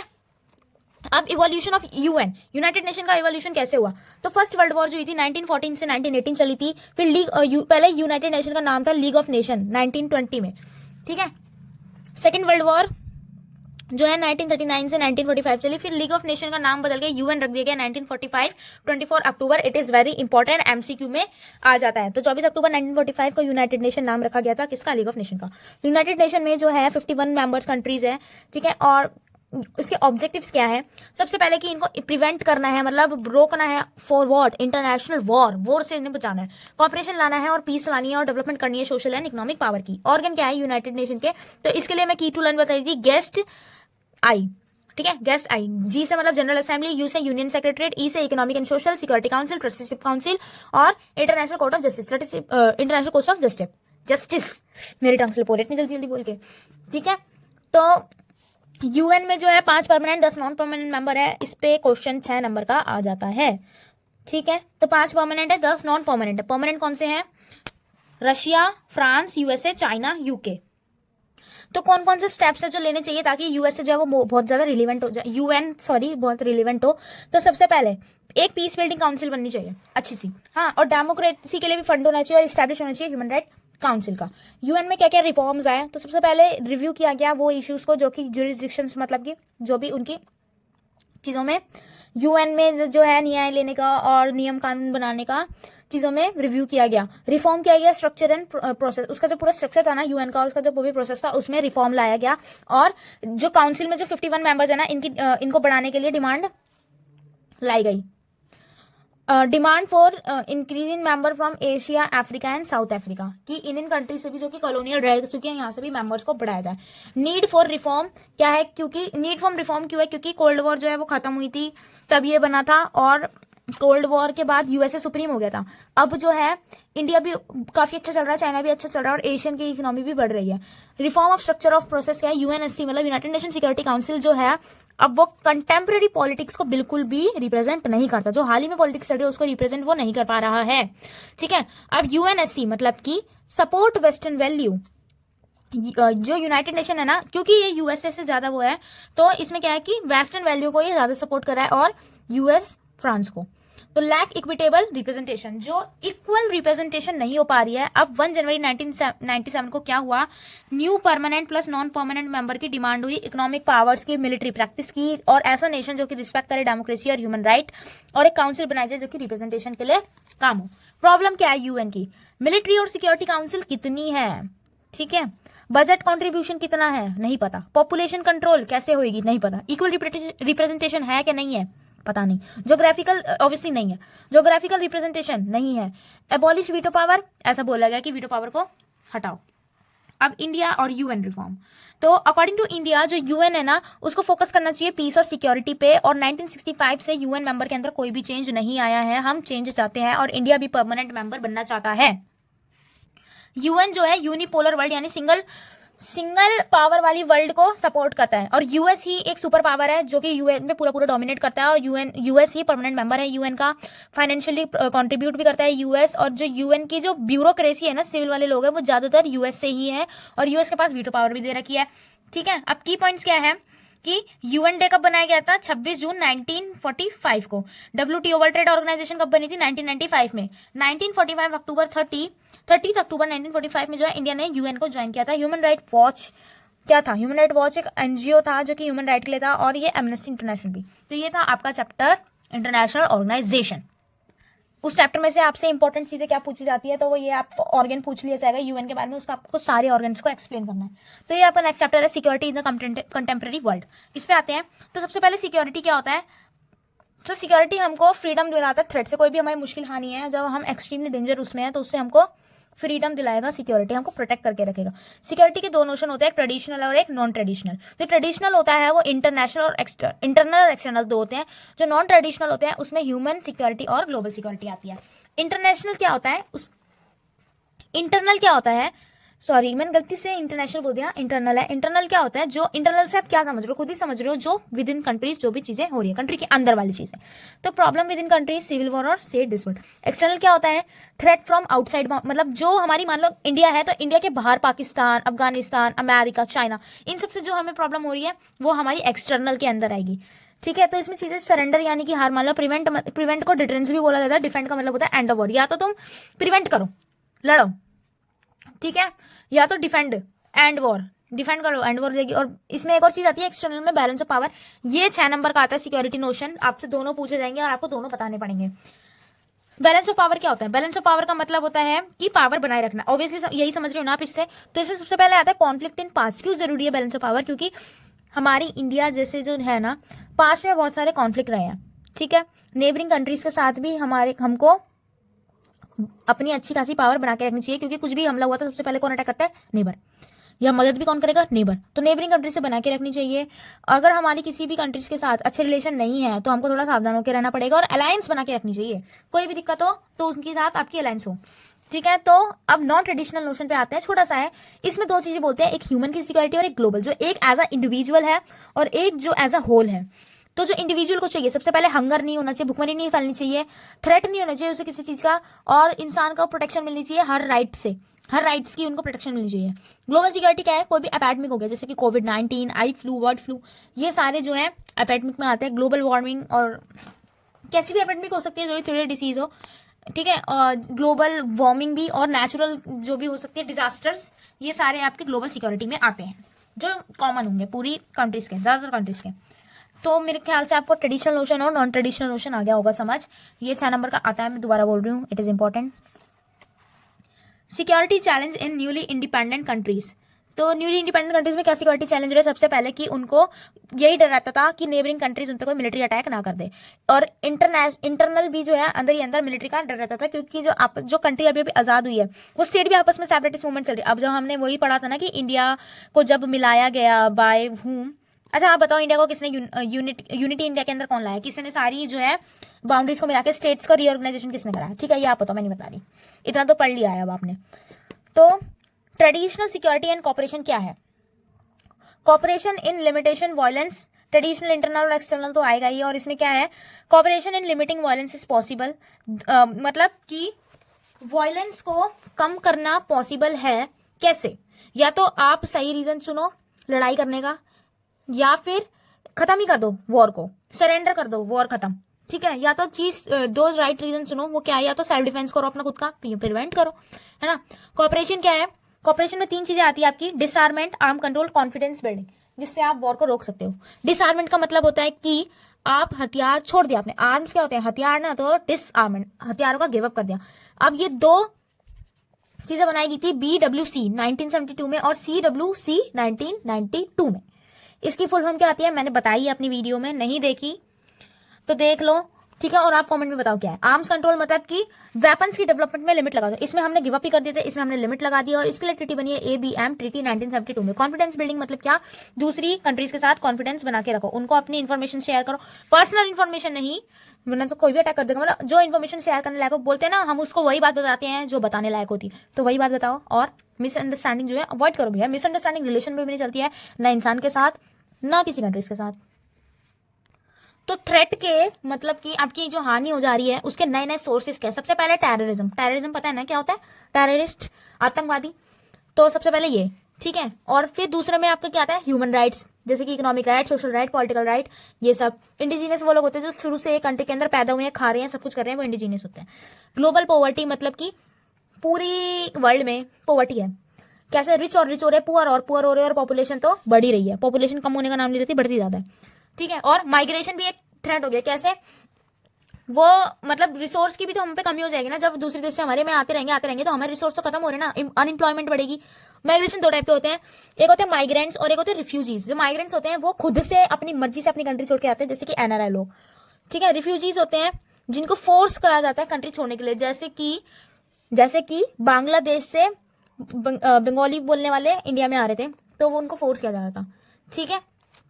और एक और आते हैं जो कि होते हैं इंटरनली डिस्प्लेस्ड पीपल, जो कि इंटरनली डिस्प्लेस मतलब कि वो अपनी कंट्री नहीं छोड़ रहे, बस स्टेट चेंज कर रहे हैं। जैसे जो इंडिया में रहने वाला आदमी है वो दिल्ली से मुंबई शिफ्ट हो गया, तो या फिर मुंबई से दिल्ली शिफ्ट हो गया, इसको बोला गया इंटरनली डिस्प्लेस। और एक आपको 5वां थ्रेट है हेल्थ एपेडमिक, डिजीज, कोई ऐसी बीमारी आ गई खतरनाक सी, तो क्या होगा, वही तो मुश्किल है ना। तो जैसे कि कोविड आया था, कितने लोग मरे थे और कितने लोग माइग्रेट भी हुए थे, चाइना छोड़ छोड़ के लोग जा रहे थे, है ना, वही चीज है। अब कॉपरेशन एंड सिक्योरिटी क्या है, तो कॉपरेशन सिक्योरिटी में आपका आता है कि डील करो विद नॉन ट्रेडिशनल थ्रेट्स। ज्यादातर डील कर नॉन ट्रेडिशनल थ्रेट में हमारा क्या आता है, ह्यूमन वाला और ग्लोबल। पूरा नहीं लिख रही हूँ, समझ जाओ, ह्यूमन और ग्लोबल पढ़ा दिया क्या है, इसके साथ ज्यादा डील करोगे तो ज्यादा अच्छा रहेगा। स्ट्रेटेजीज बनाओ कि कैसे आपका इंटरनेशनली जो है कॉपरेशन बनी रहे। अब क्या है, India, UN, WHO, IMF, India security strategy. India की सिक्योरिटी स्ट्रेटेजी क्या है कि इंडिया स्ट्रेंथन कर रही है अपनी मिलिट्री कैपेबिलिटी को, बढ़ा रही है, मतलब सपोर्ट कर रही है। कंडक्ट किया हमने न्यूक्लियर टेस्ट 1998 में, और हमने स्ट्रेंथन किया अपनी international norms and international institutions. Kyoto protocol क्या है, क्योटो प्रोटोकॉल हुआ था हमारा 1997 में, जिसके अंदर 160 कंट्रीज थी। और ये इसलिए हुआ, ये होता क्योटो में, जापान में हुआ था ये। और इसमें क्या था, जो ग्रीन हाउस गैसेज होती है ना, जो कि हार्मफुल गैसेज होती है, जो कि ग्लोबल वार्मिंग को प्रमोट करती है, हार्मफुल गैसेज, क्लोरोफ्लोरोकार्बन, ऐसी जो गैसेज होती हैं उनको प्रिवेंट करने के लिए और उनसे बाहर निकलने के लिए क्योटो प्रोटोकॉल करा गया था। Chapter 7 security council, security in the contemporary world खत्म होता है। अब हम बढ़ते हैं अपने नेक्स्ट चैप्टर पे। अब आपका नेक्स्ट चैप्टर है चैप्टर 9 ग्लोबलाइजेशन। ठीक है, तो ग्लोबलाइजेशन का मतलब क्या होता है कि अपनी जो इकोनॉमी है उसको बड़ा करना और वर्ल्ड वाइड फैलाना, एक कंट्री से दूसरी कंट्री एक्सपोर्ट करना, मूवमेंट मतलब फ्री ट्रेडिंग करना, अपनी कॉमोडिटीज जो होती है, जो अपना सामान होता है, गुड्स होता है, उसको फ्री में इंपोर्ट भी करना, एक्सपोर्ट भी करना। ऑब्वियसली आप उसके पैसे दोगे बट एक्स्ट्रा टैक्स नहीं लगेगा। ठीक है, ग्लोबलाइजेशन में सिर्फ सामान का ही नहीं आता, कॉमोडिटीज का ही नहीं होता, ग्लोबलाइजेशन के अंदर जो है आपका लोगों का भी, पर्सन एंड सर्विस और थॉट्स एंड कल्चर का भी लेन देन होता है। अब नेगेटिव क्या है ग्लोबलाइजेशन का कि इसमें क्या है कि रिटेल शॉपकीपर्स होते हैं ना, उनको फियर रहता है, उनकी नौकरी जाती है, अनएम्प्लॉयमेंट आ रही है और बहुत सारे फार्मर जो है सुसाइड कर रहे हैं और लैंड जो है वो सेज में जा रहा है, स्पेशल इकोनॉमिक जोन में आज ज्यादा लैंड हमारा जा रहा है। ग्लोबलाइजेशन के कॉजेज क्या है? 4 फ्लो होते हैं ग्लोबलाइजेशन में। सबसे पहले आता है कॉमोडिटी, मतलब सामान, आदमी लोग, कैपिटल जो आपका पैसा होता है, और आपके आइडियाज। ठीक है, अब तो ग्लोबलाइजेशन किसकी वजह से ज्यादा सक्सेसफुल और अच्छा रहा है? सबसे पहले टेक्नोलॉजी और कम्युनिकेशन, फिर रिवॉल्यूशन भी करना था। ठीक है, और पॉलिसी जो आई है हमारी लिबरलाइजेशन, प्राइवेटाइजेशन और ग्लोबलाइजेशन की, इसने भी प्रमोट किया मल्टीनेशनल कंपनीज को, जिससे क्या हुआ, इन्वेस्टमेंट आई है वर्ल्ड वाइड और इंटरकनेक्टेडनेस बढ़ी है between state and people. Political consequences क्या रहे हैं ग्लोबलाइजेशन के, मतलब पॉलिटिकल वे में अगर हम सोचे तो क्या हुआ है कि रिड्यूस हुआ है इन स्टेट वेलफेयर फंक्शन। हाँ, ग्लोबलाइजेशन ने अफेक्ट किया है स्टेट की सोवरेनिटी को, मतलब कि जो स्टेट की जो अपनी पावर होती है ना, पर्सनल पावर, उसको अफेक्ट करा है इन्होंने नेगेटिव वे में। ठीक है, और ग्लोबलाइजेशन ने स्टेट की कैपिटल्स को रिइंफोर्स किया है, मिलिट्री बढ़ी है, टेक्नोलॉजी बढ़ी है और एक्सेस टू इन्फॉर्मेशन भी बढ़ी है। इकोनॉमिक कॉन्सिक्वेंसेस क्या रहे हैं ग्लोबलाइजेशन के? ग्लोबलाइजेशन पे भी 6 नंबर का क्वेश्चन आ सकता है, मैं सारे आपको बड़े बड़े भी बता रही हूँ, 3 नंबर के भी 4 नंबर के भी आ जाएंगे, 6 का तो बनेगा इस पे, मेरे में आया था ग्लोबलाइजेशन पे। तो ग्लोबलाइजेशन में हुआ है आपका free flow of goods and service, role of World Bank, free flow of capital, free movement of person. Capital पैसों से, कैपिटल मतलब पैसा है, पैसों का भी फ्लो हुआ है ना, आप यहाँ पे बैठे बैठे अमेरिका में किसी को भी पैसे ट्रांसफर कर सकते हो। अब नेगेटिव इफेक्ट क्या रहे हैं ग्लोबलाइजेशन के? तो ग्लोबलाइजेशन ने इंक्रीज की है misery because of state withdrawal from welfare service. अब जब ग्लोबलाइजेशन आया तो बहुत सारी स्टेट जो है उन्होंने वेलफेयर वाली जो भी चीजें थी, सब्सिडी वगैरह, मोस्टली विड्रॉ कर ली। ठीक है, अब फ्री ट्रेड में भी डेंजर रहा लोगों को, क्योंकि किन लोगों को? जो गरीब लोग थे और जो डेवलपिंग नेशन है उनको फ्री ट्रेड हानिकारक पड़ेगा, क्योंकि वो तो अपनी इकोनॉमी बढ़ा रहे हैं। अगर वो फ्री में ट्रेडिंग करेंगे तो उनका क्या होगा? टैक्स से तो वो कमाएंगे ना, अब वही नहीं मिल रहा तो फिर। और जो ग्लोबलाइजेशन था ना, ये ऐसा मान रहे हैं कि फेवर में था अमेरिका, चाइना, जापान, क्योंकि ये लो कॉस्ट प्रोडक्शन में, लो कॉस्ट में ये लोग प्रोडक्शन करते हैं और इनके पास हाई टेक्नोलॉजी और स्किल वर्कर्स हैं, इनके पास प्रोडक्शन अच्छा है इन कंट्रीज का, और बेचते हैं ये लोग महंगे में। हाँ, तो और नियो कॉलोनिज्म, अंडर डेवलप जो कंट्रीज होती है उनको इकोनॉमिकली कंट्रोल कर, इकोनॉमिकली वो अंडर कंट्रोल हो जाते हैं। ठीक है, जो अंडर डेवलप होते हैं वो कंट्रोल में आ जाते हैं इन वाली कंट्रीज के। एंटी ग्लोबलाइजेशन डिमॉन्स्ट्रेशन, बहुत सारे धरने पे निकले हैं जो कि एंटी ग्लोबलाइजेशन को सपोर्ट करते हैं। अब पॉजिटिव इंपैक्ट क्या रहा है ग्लोबलाइजेशन का? इकोनॉमी काफी अच्छे से डेवलप हुई है, प्रोडक्शंस बढ़ी है चीजों की और इफेक्टिव यूसेज भी बढ़े हैं, और ग्लोबलाइजेशन से जो क्या है, गुड एंड सर्विस की जो कॉस्ट है वो कम हो गई है, लोगों को कम दाम में भी चीजें मिल रही है, मार्केट में कॉम्पिटिशन बढ़ गया है इन शॉर्ट, और अच्छी रेट में मिल जाती है। ग्लोबलाइजेशन ने जो है इंक्रीज किया है interconnectedness among people and nation, और मल्टीनेशनल कंपनीज भी ग्लोबलाइजेशन की वजह से ही स्टैब्लिश हुई है। कल्चरल कॉन्सिक्वेंसेस क्या है कि ग्लोबलाइजेशन ने ना लोगों के घरों तक को इफेक्ट कर दिया है, लोग जो है वो वेस्टर्न कल्चर अडॉप्ट कर रहे हैं, ये बहुत अच्छे से सबको पता है, अपना कल्चर छोड़ के Hollywood, Bollywood, Pepsi culture adopt कर रहे हैं। इंडिया और ग्लोबलाइजेशन का क्या हाल है? ड्यूरिंग कॉलोनियल पीरियड ब्रिटिश ने इंडिया को बहुत ज्यादा डैमेज किया था, उनके हैंडीक्राफ्ट को एक्सपोर्टर बना दिया था इंडिया को ऑफ रॉ मटेरियल, और खुद जो है एक्सपोर्टर बने थे फिनिश गुड के और महंगे में बेचते थे, तो जिससे जो है इंडिया का बहुत ही बुरा हाल हुआ था। फिर एलपीजी आई जब 1991 में, तो इंडिया वालों ने कंपटीशन बढ़ाया, न्यू टेक्नोलॉजीज लाई अपने मार्केट के अंदर, फॉरेन कैपिटल इन्वेस्टमेंट बढ़ाई और बैंकिंग एंड फाइनेंस सेक्टर में भी काम किया, और एक्सपेंशन किया लिबरल डेमोक्रेसी का, मतलब अकाउंटेबल और ट्रांसपेरेंट बनाया। हाँ, अब ये क्या है लेफ्ट विंग राइट विंग? तो क्रिटिसिज्म क्या हुआ? 2 साइड से हुआ, एक लेफ्ट विंग और एक राइट विंग। लेफ्ट विंग वाले लोग थे जो कि फ्रीडम, इक्वालिटी और गवर्नमेंट की लिबर्टी, मतलब फ्रीडम्स पे फोकस करते थे, फ्रीडम, इक्वालिटी, ये सब वाली चीज। और जो राइट विंग वाले लोग थे ये फोकस करते थे नेशनलिज्म, देश प्रेम की भावना, हिरार्की, इंडिविजुअल के राइट, सिविल लिबर्टी, इन सब चीजों पे। तो लेफ्टिस्ट ने क्या क्रिटिसाइज किया कि जो ग्लोबलाइजेशन है वो ये स्पेशल इकोनॉमिक जोन तो होनी नहीं चाहिए, और ये स्पेशल इकोनॉमिक जोन नहीं है, स्पेशल एक्सप्लॉयटेशन जोन बन गया है फार्मर्स के लिए। विड्रॉ कर दी गई है हेल्थ सर्विस एंड सब्सिडीज, तो इन्होंने बोला ऐसा क्रिटिसाइज करते हुए लेफ्टिस्ट वालों ने, क्योंकि हम इक्वालिटी और ये फ्रीडम और गवर्नमेंट लिबरल पे बोलते हैं ना। तो टेक्नोलॉजी ने इनकम इनइक्वालिटी बनाई है, ऐसी ये कह रहे हैं।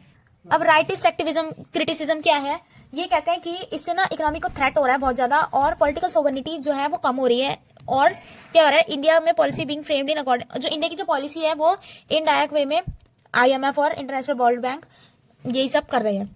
एडॉप्शन हो रहा है वेस्टर्न कल्चर का, और बहुत सारे एंटी ग्लोबलाइजेशन मूवमेंट भी चली। 1999 में, मतलब 1999 में जो है WTO वर्ल्ड ट्रेड ऑर्गेनाइजेशन ने एक मीटिंग करी थी, जो कि एक एलिगेशन के साथ खत्म हुई, जिसमें बोला गया था कि वो लोग अनफेयर ट्रेडिंग प्रैक्टिस करते हैं between develop and developing countries. ठीक है, अनफेयर मतलब कि अनइक्वल, और जो कि फेयर नहीं है। वर्ल्ड सोशल फोरम WSF की फर्स्ट मीटिंग हुई थी पोर्टो एलगरे ब्राजील के अंदर 2001 में, और 7th हुई थी नैरोबी केन्या 2007 में। Developing nation were force to open their market for goods of developed countries, मतलब कि जो डेवलप कंट्रीज में जो चीजें बन रही है ना वो बेचेंगे डेवलपिंग नेशन, ऐसा फोर्स किया गया था, ऐसा बोला है इसमें। और ये अफेक्ट करता है डोमेस्टिक कंट्रीज की और लाइवलीहुड को, फार्मर्स को, क्राफ्ट पर्सन को, और 80% पॉपुलेशन जो है हमारी डेवलपिंग कंट्रीज में है वर्ल्ड की, तो ये बहुत ज्यादा नेगेटिवली इफेक्ट हो रहा है। ये था आपका पूरा चैप्टर ग्लोबलाइजेशन। अब हम बढ़ते हैं अपने next chapter environment and natural resources की तरफ। तो चैप्टर ये आपका इन्वायरमेंट एंड नेचुरल रिसोर्सेज। तो जो US के 33rd प्रेसिडेंट थे ना, हैरी एस ट्रूमैन, इन्होंने बोला था कि जो डेवलपमेंट और इन्वायरमेंटल प्रोटेक्शन है ना, ये दो ऐसी बहुत इंपॉर्टेंट चीज़ है जो स्टेट को अपना गोल्स बना के रखनी चाहिए। दो इंपॉर्टेंट गोल्स है ये। इसी बात को लेकर 1972 में एक थिंकर्स का ग्रुप था, इन्होंने एक सीरियस अटेम्प्ट किया इस चीज़ पे, और इस ग्रुप को बोला गया as the club of Rome. इन्होंने एक पब्लिश करी book with the title the limit to the growth. अब इन्वायरमेंटल कंसर्न क्या थे कि सबसे पहले कल्टिवेबल जो लैंड था वो कम हो चुका है, जहाँ उपजाऊ है, जहाँ पर खेती बाड़ी हो सकती है, वो कम हो गया है, और सेफ वाटर का एक्सेस लोगों के पास कम हो गया है। सिर्फ और सिर्फ 663 मिलियन पीपल है, मतलब ऐसे पीपल है जिनके पास पानी नहीं है पीने का साफ सुथरा। डिफॉरेस्टेशन हो रहा है, ओजोन लेयर में छेद हो रहा है, और पॉल्यूटेंट्स बहुत ज़्यादा हो रहे हैं, कोस्टल वाटर मतलब फिशरीज में भी इफेक्ट आ रहा है। ग्लोबल वार्मिंग और क्लाइमेट चेंज, तो राइजिंग टेम्परेचर हो रहा है, जिससे कि क्या हो रहा है कि पता है ग्रीन हाउस गैसेस, जो हमने पहले ही पढ़ा कि ग्रीन हाउस गैसेस जो है वो बढ़ रही है, जिसकी वजह से टेम्परेचर बढ़ रहा है, और जो हमारे ग्लेशियर्स है वो पिघल रहे हैं, जिससे क्या हो रहा है कोस्टल फ्लड्स आ रही है, और सी लेवल जो है बढ़ रहा है। नेगेटिव क्लाइमेट चेंज हो रहे हैं, ग्रीन हाउस इफेक्ट बहुत ज़्यादा, ग्रीन हाउस गैसेस जैसे कि कार्बन डाइऑक्साइड, मिथेन, ये बहुत ज़्यादा नेगेटिव इफेक्ट कर रही है। अब स्टॉकहोल्म कॉन्फ्रेंस हुआ था 1972 में बाय क्लब ऑफ रोम, जिसमें क्या था कि UN की जनरल असेंबली ने डेजिग्नेट किया था इसको 5 जून को एज वर्ल्ड इन्वायरमेंटल डे। तो 5 जून क्या है, वर्ल्ड इन्वायरमेंटल डे, ये MCQ में आ जाता है। इसमें पब्लिक की अवेयरनेस बढ़ाई गई थी रिलेटेड टू इन्वायरमेंट, और UNCHE started at Stockholm the capital of Sweden, और क्रिएशन हुआ of United Nation environmental program. World Commission on environment and development बनी 1983 में, जिसको शॉर्ट फॉर्म है WCED, और इसको बोला गया है ब्रूटलैंड कमीशन। अब इसमें क्या, ब्रूटलैंड कमीशन में बात हुई थी अबाउट सस्टेनेबल डेवलपमेंट, और उसकी रिपोर्ट को पेश किया गया था एक कॉमन फ्यूचर के लिए, जो कि पब्लिश हुई थी 1987 में। रियो समिट बहुत ज़्यादा इंपॉर्टेंट है, आपका 3 से 4 नंबर का क्वेश्चन इसमें बनता है। रियो समिट 1992 में आया था, और world commission report become the basic of for the UN conference. ठीक है, कॉन्फ्रेंस हुई थी जो कि हुई थी रियो डी जेनेरियो ब्राजील के अंदर 1992 में। 170 कंट्रीज़ ने ज्वाइन किया था इसे, और 100+ नॉन गवर्नमेंट NGOs और जो ऑर्गेनाइजेशन थे इन्होंने ज्वाइन किया था इसको, रियो समिट को। तो इसमें क्या बात हुई थी, development fear that this will affect there economy. जो डेवलप कंट्रीज है ना, ये इनकी इकोनॉमी, इनको फियर था कि इससे डेवलपमेंट कंट्रीज की इकोनॉमी को फियर होगा। डेवलपिंग कंट्रीज को ऐसा लगा था कि ये तो अभी डेवलप हुए भी नहीं है, डेवलपिंग की राह पे हैं, अगर ऐसा हो जाएगा तो ये जो चीज़ है गैस एमिशन, डेवलप कंट्री को कम करनी चाहिए, डेवलपिंग तो अभी चल ही रहे हैं इस राह पे। और एजेंडा 21 क्या है, एजेंडा 21 रियो डिक्लेरेशन हुआ था 1992 में। तो agenda 21 Rio de Janeiro summit, Rio summit, Brazil summit, it's all one thing, answer same ही होगा। की प्रिंसिपल इसका क्या आता है कि सस्टेनेबल डेवलपमेंट, ऐसी डेवलपमेंट जो कि आज हम चीज़ को यूज़ कर रहे हैं तो हमारी आने वाली फ्यूचर जनरेशन के लिए भी वो चीज़ बची रहे, ऐसी डेवलपमेंट पे फोकस किया जाए। Biodiversity of forestry, sharing information, और कंजर्व किया जाए इकोसिस्टम को। ग्लोबल कॉमन्स कहते हैं जो ग्लोबली कॉमन चीज़ें होती हैं, जैसे कि आसमान, आउटर स्पेस सबका कॉमन है, एटमॉस्फेयर कॉमन है, अर्थ कॉमन है, अंटार्कटिक ओशन कॉमन है, आर्टिक पोलर रीजन कॉमन है। ठीक है, ये सब, और ह्यूमन मेड ग्लोबल कॉमन्स, जैसे कि नासा ने स्टडी किया कि आर्टिक जो है उसकी, आर्टिक की जो आइस है वो मेल्ट हो रही है ड्यू टू ग्लोबल वार्मिंग, जिससे क्या हो रहा है कोस्टल फ्लड आ रही है। तो प्रोटेक्शन ऑफ ग्लोबल कॉमन्स क्या है, एक अंटार्कटिक ट्रीटी बनी है 1959 में, अंटार्कटिक इन्वायरमेंटल प्रोटोकॉल बना है 1991 में, मॉनिट्रियल प्रोटोकॉल बना है 1987 में, और लॉ ऑफ सी कन्वेंशन बना है 1982 में, जिससे क्या है कि कोई भी जो कंट्री अपनी यहाँ तक कि अपने से 200 मील दूरी तक की जो है सी को इस्तेमाल कर सकता है, बट हार्म नहीं कर सकता। और advance nation should provide eco friendly technology. Kyoto protocol 1997 में हुआ था और इसको साइन किया गया था क्योटो जापान 1997 के अंदर, और ये यूएन पे बेस्ड था, ये हमने पहले भी पढ़ा है, ठीक है। 172 कंट्रीज और इसके पार्ट थे, और ये रेटिफाइड हुआ था एग्रीमेंट, मतलब एग्री किया था लोगों ने इस एग्रीमेंट पे। According to United States, EU, Japan, इनको require their gas emission by at least 5%, मतलब इनको रिड्यूस करनी थी। क्योटो प्रोटोकॉल के अंदर बोला गया था कि यूएस, ईयू और जापान जो है अपनी गैस एमिशन, मतलब जो धुआं ये छोड़ते हैं, उसका रेट 5% कम कर देना चाहिए 1990 तक, ठीक है।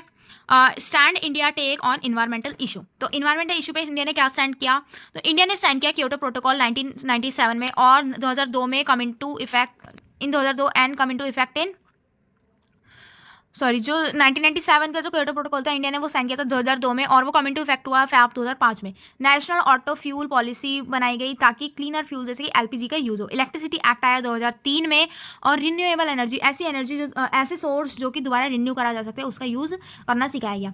साइन किया गया पेरिस क्लाइमेट एग्रीमेंट 2016 में, और ताकि फाइट किया जा सके क्लाइमेट क्राइसिस से। Largest renewable capacity expansion program लाया गया, और इन्फ्लुएंस जो था सार्क टू अडॉप्ट, इंडिया ने इन्फ्लुएंस किया सार्क को कि वो इन्वायरमेंटल एजेंडा को अडॉप्ट करें।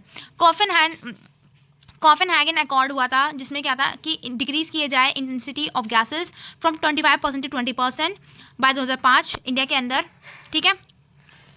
और फिर मतलब जो 2005 में जितनी भी हो रही थी उससे 5% जो है कम की जाए गैस एमिशन बाय 2020। तो ये था आपको पूरा चैप्टर, और बीच बीच में मेरी वर्डिंग्स लिपसिंग की टंग स्लिप हो जाती है, तो आई एम वेरी सॉरी, क्योंकि मैं कंटिन्यूअस बोल रही हूँ ना विदाउट पॉज।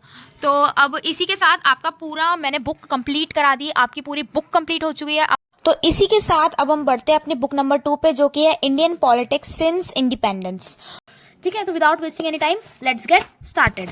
ये है आपका सिलेबस, चैप्टर नंबर 1, 3, 4, 5, 6, 8 एंड 9। तो बढ़ते हैं चैप्टर नंबर 1 की ओर, जो कि है चैलेंजेस ऑफ नेशन बिल्डिंग। तो चैप्टर के नाम से आप क्या समझ रहे हो, नेशन बिल्डिंग, मतलब कि एक पूरा जो नेशन है, नेशन क्या होता है, नेशन एक वो चीज जिनकी अपनी खुद की बाउंड्रीज हो, टेरिटरी बटी हुई हो, आपस में यूनिटी हो डाइवर्सिटी के साथ भी, और देश प्रेम की भावना हो। तो ऐसे नेशन को बनाने में क्या क्या चैलेंजेस आए। तो जब इंडिया जो थी ना, उनके पास आजाद होते टाइम, जो पोस्ट इंडिपेंडेंस का टाइम था, तब ना 2 गोल्स थे, या डेमोक्रेटिक गवर्नमेंट और वेलफेयर फॉर ऑल, और ये 3 चैलेंजेस फेस करे, क्योंकि उनको यूनाइटेड चाहिए था, सबको वो एकता चाहिए थी, क्योंकि हमारे क्या बहुत ज्यादा डाइवर्सिटी है ना, अलग अलग लोग रहते हैं, अलग अलग जाति के, अलग अलग धर्म के, अलग अलग भाषा बोलने वाले, तो सबको यूनाइट करना था, मतलब एकता के साथ रखना था। डेमोक्रेटिक गवर्नमेंट चाहिए थी, और वेलफेयर भी चाहिए था, और डेवलपमेंट भी चाहिए थी। अब 2 नेशन थ्योरी क्या कहते हैं, 2 नेशन थ्योरी पे 2 नंबर का क्वेश्चन आता है, ये इंपॉर्टेंट है, ठीक है, ध्यान दो। 2 नेशन थ्योरी में क्या था, मुस्लिम लीग थी, उन्होंने डिमांड किया था कि मुस्लिम स्पीकिंग या मुस्लिम स्पीकिंग उर्दू स्पीकिंग और मुस्लिम रिलीजन वाले लोगों के लिए सेपरेट नेशन बनाया जाए, और मुस्लिम मेजोरिटी के एरिया को पाकिस्तान करार दिया जाए। इसको कहा था 2 नेशन थ्योरी, ठीक है। और 2 नेशन थ्योरी किसने की थी, मुस्लिम लीग ने, जिनके लीडर कौन थे मुस्लिम लीग के लीडर, कमेंट में बताओ, ठीक है। इतना तो मैं आपको बता चुकी हूँ।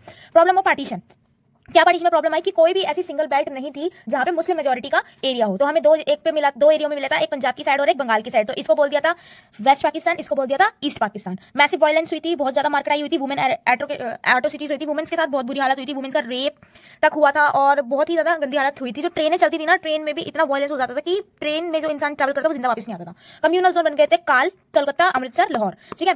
और बहुत सारे पेट्रोटिक पोयम, सॉन्ग, स्लोगन ये सब चली थी। अब इंडिपेंडेंस से पहले क्या था, 1947 से पहले 2 चीजें थी, बीआईपी और प्रिंसली स्टेट। बीआईपी क्या था, जहां पे ब्रिटिश एडमिनिस्ट्रेशन चलता है डायरेक्टली, और ये प्रिंसली स्टेट थी, मतलब रजवाड़े, जहां पे राजा का राज चलता है, और यहाँ पे भी ब्रिटिश का रूल चल रहा था इनडायरेक्टली, ठीक है। तो मेजोरिटी जो थी ना प्रिंसली स्टेट, मेजॉरिटी पीपल जो थे वो प्रिंसली स्टेट का पार्ट होना चाहते थे, और प्रिंसली स्टेट को मिली हुई थी ऑटोनॉमी।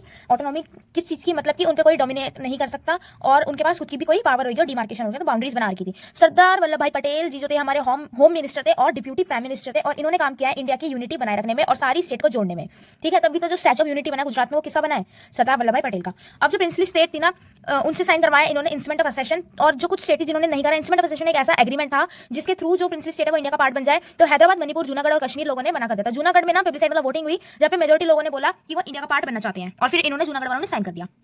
हैदराबाद में क्यों, हैदराबाद में ना रूल चलता था निजाम लोगों का, तो ना इन्होंने मना कर दिया कि हम ना इंडिया का पार्ट बनेंगे, ना हम पाकिस्तान का पार्ट बनेंगे भैया। तो फिर इन्होंने डिमांड किया कि हमको हैदराबाद सेपरेट कंट्री चाहिए। तो इन्होंने एक स्टेंसिल एग्रीमेंट साइन किया नवंबर 1947 में कि हम ना इसके साइड है ना उसके साइड है। जो निजाम लोग थे ना, वो लोग ऑपरेस करते थे, सिटीजन को मतलब दबा के रखते थे, और इनके ऊपर अपना हुक्म चलाते थे बहुत ज्यादा। तो प्रोटेस्ट हुए, मूवमेंट चलाया अगेंस्ट निजाम, और जिसमें वुमेन, पीजेंट और कांग्रेस कम्युनिस्ट पार्टी ने सपोर्ट दिया। निजाम ने क्या किया, अपने रजाकार मतलब पैरा मिलिट्री फोर्स छोड़ दी आम जनता के ऊपर सितंबर 1948 में, और उनकी हो गई बुरी हालत। तो हैदराबाद को सरेंडर और साइन करना पड़ा इंस्ट्रूमेंट ऑफ असेशन। मणिपुर में क्या हुआ, मणिपुर के राजा था राजा भोजचंद्र, इसने साइन किया इंस्ट्रूमेंट ऑफ असेशन, लेकिन लेजिस्लेटिव असेंबली ने जो है उसको प्रोटेस्ट करना शुरू कर दिया और साथ ही साथ जो नॉन कांग्रेस वाले लोग थे उन लोगों ने भी मणिपुर वाले राजा का प्रोटेस्ट करना शुरू कर दिया। राजा ने इलेक्शन हेल्ड किया 1948 में और वो जीत भी गया और जो फर्स्ट इलेक्शन में थे इंडिया में वो मणिपुर के अंदर ही हुए थे।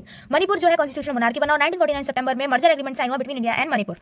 अब रिकॉग्नाइजेशन ऑफ स्टेट्स कैसे हुआ? तो ब्रिटिश एडमिनिस्ट्रेशन फॉर कन्वीनियंस उन्होंने अपने स्टेट्स बांट रखी थी ब्रिटिशर्स ने, लेकिन अपने कन्वीनियंस के आधार पर कि उनको कहां से बेनिफिट हो रहा है। फिर उसके बाद इंडिया वालों ने रीऑर्गेनाइजेशन ऑफ स्टेट्स किया on the basis of language, linguistic basis पे, ठीक है, जो जैसी भाषा बोली जाती है उसको वो बोल दी, वो वाला स्टेट करार कर दिया। This was discuss in Nagpur session in 1920। Nagpur session हुआ था 1920 के अंदर, जिसमें ऐसा डिस्कस हुआ था कि जो स्टेट है वो लैंग्वेज के बेसिस पे बांटी जाएगी। विशाल आंध्र मूवमेंट हुआ था दिसंबर 1952 में और इसमें ये पहला मूवमेंट था जो कि आंध्र प्रदेश के साइड में हुआ था कि तेलुगु स्पीकिंग लोग जो है वो डिमांड करते थे कि हमको तेलुगु स्पीकिंग सेपरेट स्टेट चाहिए। पोटी श्रीरामुलु जो थे उन्होंने फूड स्ट्राइक करी और वो 56 डेज बाद मर गए। तो क्या हुआ, गवर्नमेंट ने एग्री किया इन दिसंबर 1952 और इसके साथ साथ इनको एक सेपरेट स्टेट का तदाद दे दिया। स्टेट रीऑर्गेनाइजेशन कमीशन बनी थी 1953 में और रीऑर्गेनाइजेशन एक्ट आया था 1956 में। जो बॉम्बे है, बॉम्बे से टूटा मतलब बना महाराष्ट्र और गुजरात 1960 में, ठीक है। नागालैंड बना 1963 में और पंजाब से बना हरियाणा, पंजाब, हिमाचल प्रदेश 1966 में, मेघालय, असम, मणिपुर, त्रिपुरा 1972 में, मिजोरम, अरुणाचल प्रदेश 1987 में, छत्तीसगढ़, यूके, झारखंड 2000 में। तो ये था पूरा आपका chapter number 1, challenges of nation building.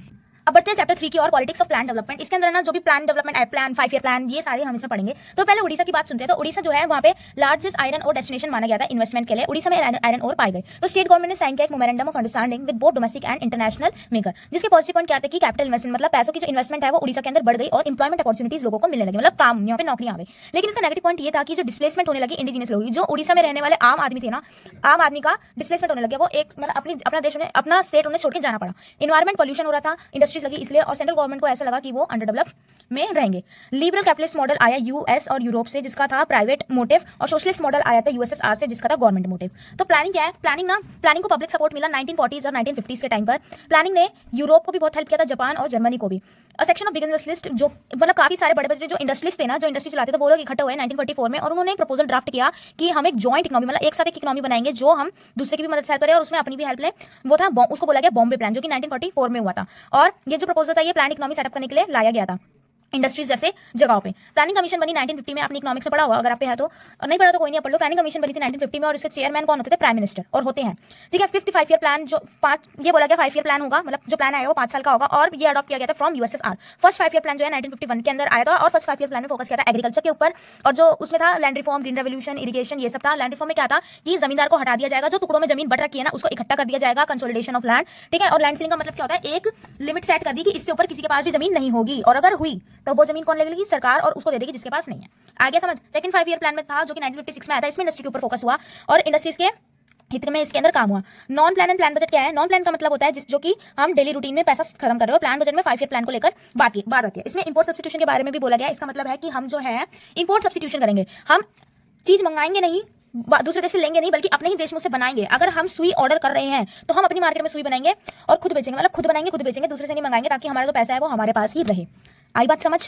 और इसमें एक और चीज है, जो ग्रीन रेवोल्यूशन हुआ था वो फूड क्राइसिस की वजह से हुआ था, क्योंकि 1960s में बहुत ज्यादा खाने की शॉर्टेज हो गई। तो ग्रीन रेवोल्यूशन में ना HYV high yield variety seeds लोगों को दिए गए थे, किसानों को दिए गए थे, और सब्सिडीज प्रोवाइड करी थी उनको खेतीबाड़ी की चीजों में, इक्विपमेंट्स में, ताकि वो अच्छे से खाना उगा पाए, ठीक है। और इसके अंदर है व्हाइट रेवोल्यूशन। व्हाइट रेवोल्यूशन नाम सुनकर आपको लग रहा है दूध से रिलेटेड है ना? तो ये व्हाइट रेवोल्यूशन हुआ 1970 में, और इसमें क्या था? ऑपरेशन फ्लड भी बोला गया था इसको। इसमें अमूल कंपनी जो स्टार्ट हुई थी गुजरात के अंदर, आया था मिल्क प्रोडक्शन बढ़ाने के लिए। तो ये था आपका पूरा चैप्टर प्लान डेवलपमेंट। अब आते हैं हम चैप्टर नंबर 4 जो कि है इंडिया एक्सटर्नल रिलेशन। इंडिया के क्या क्या एक्सटर्नली रिलेशन रहे हैं, मतलब बाहर के लोगों के साथ।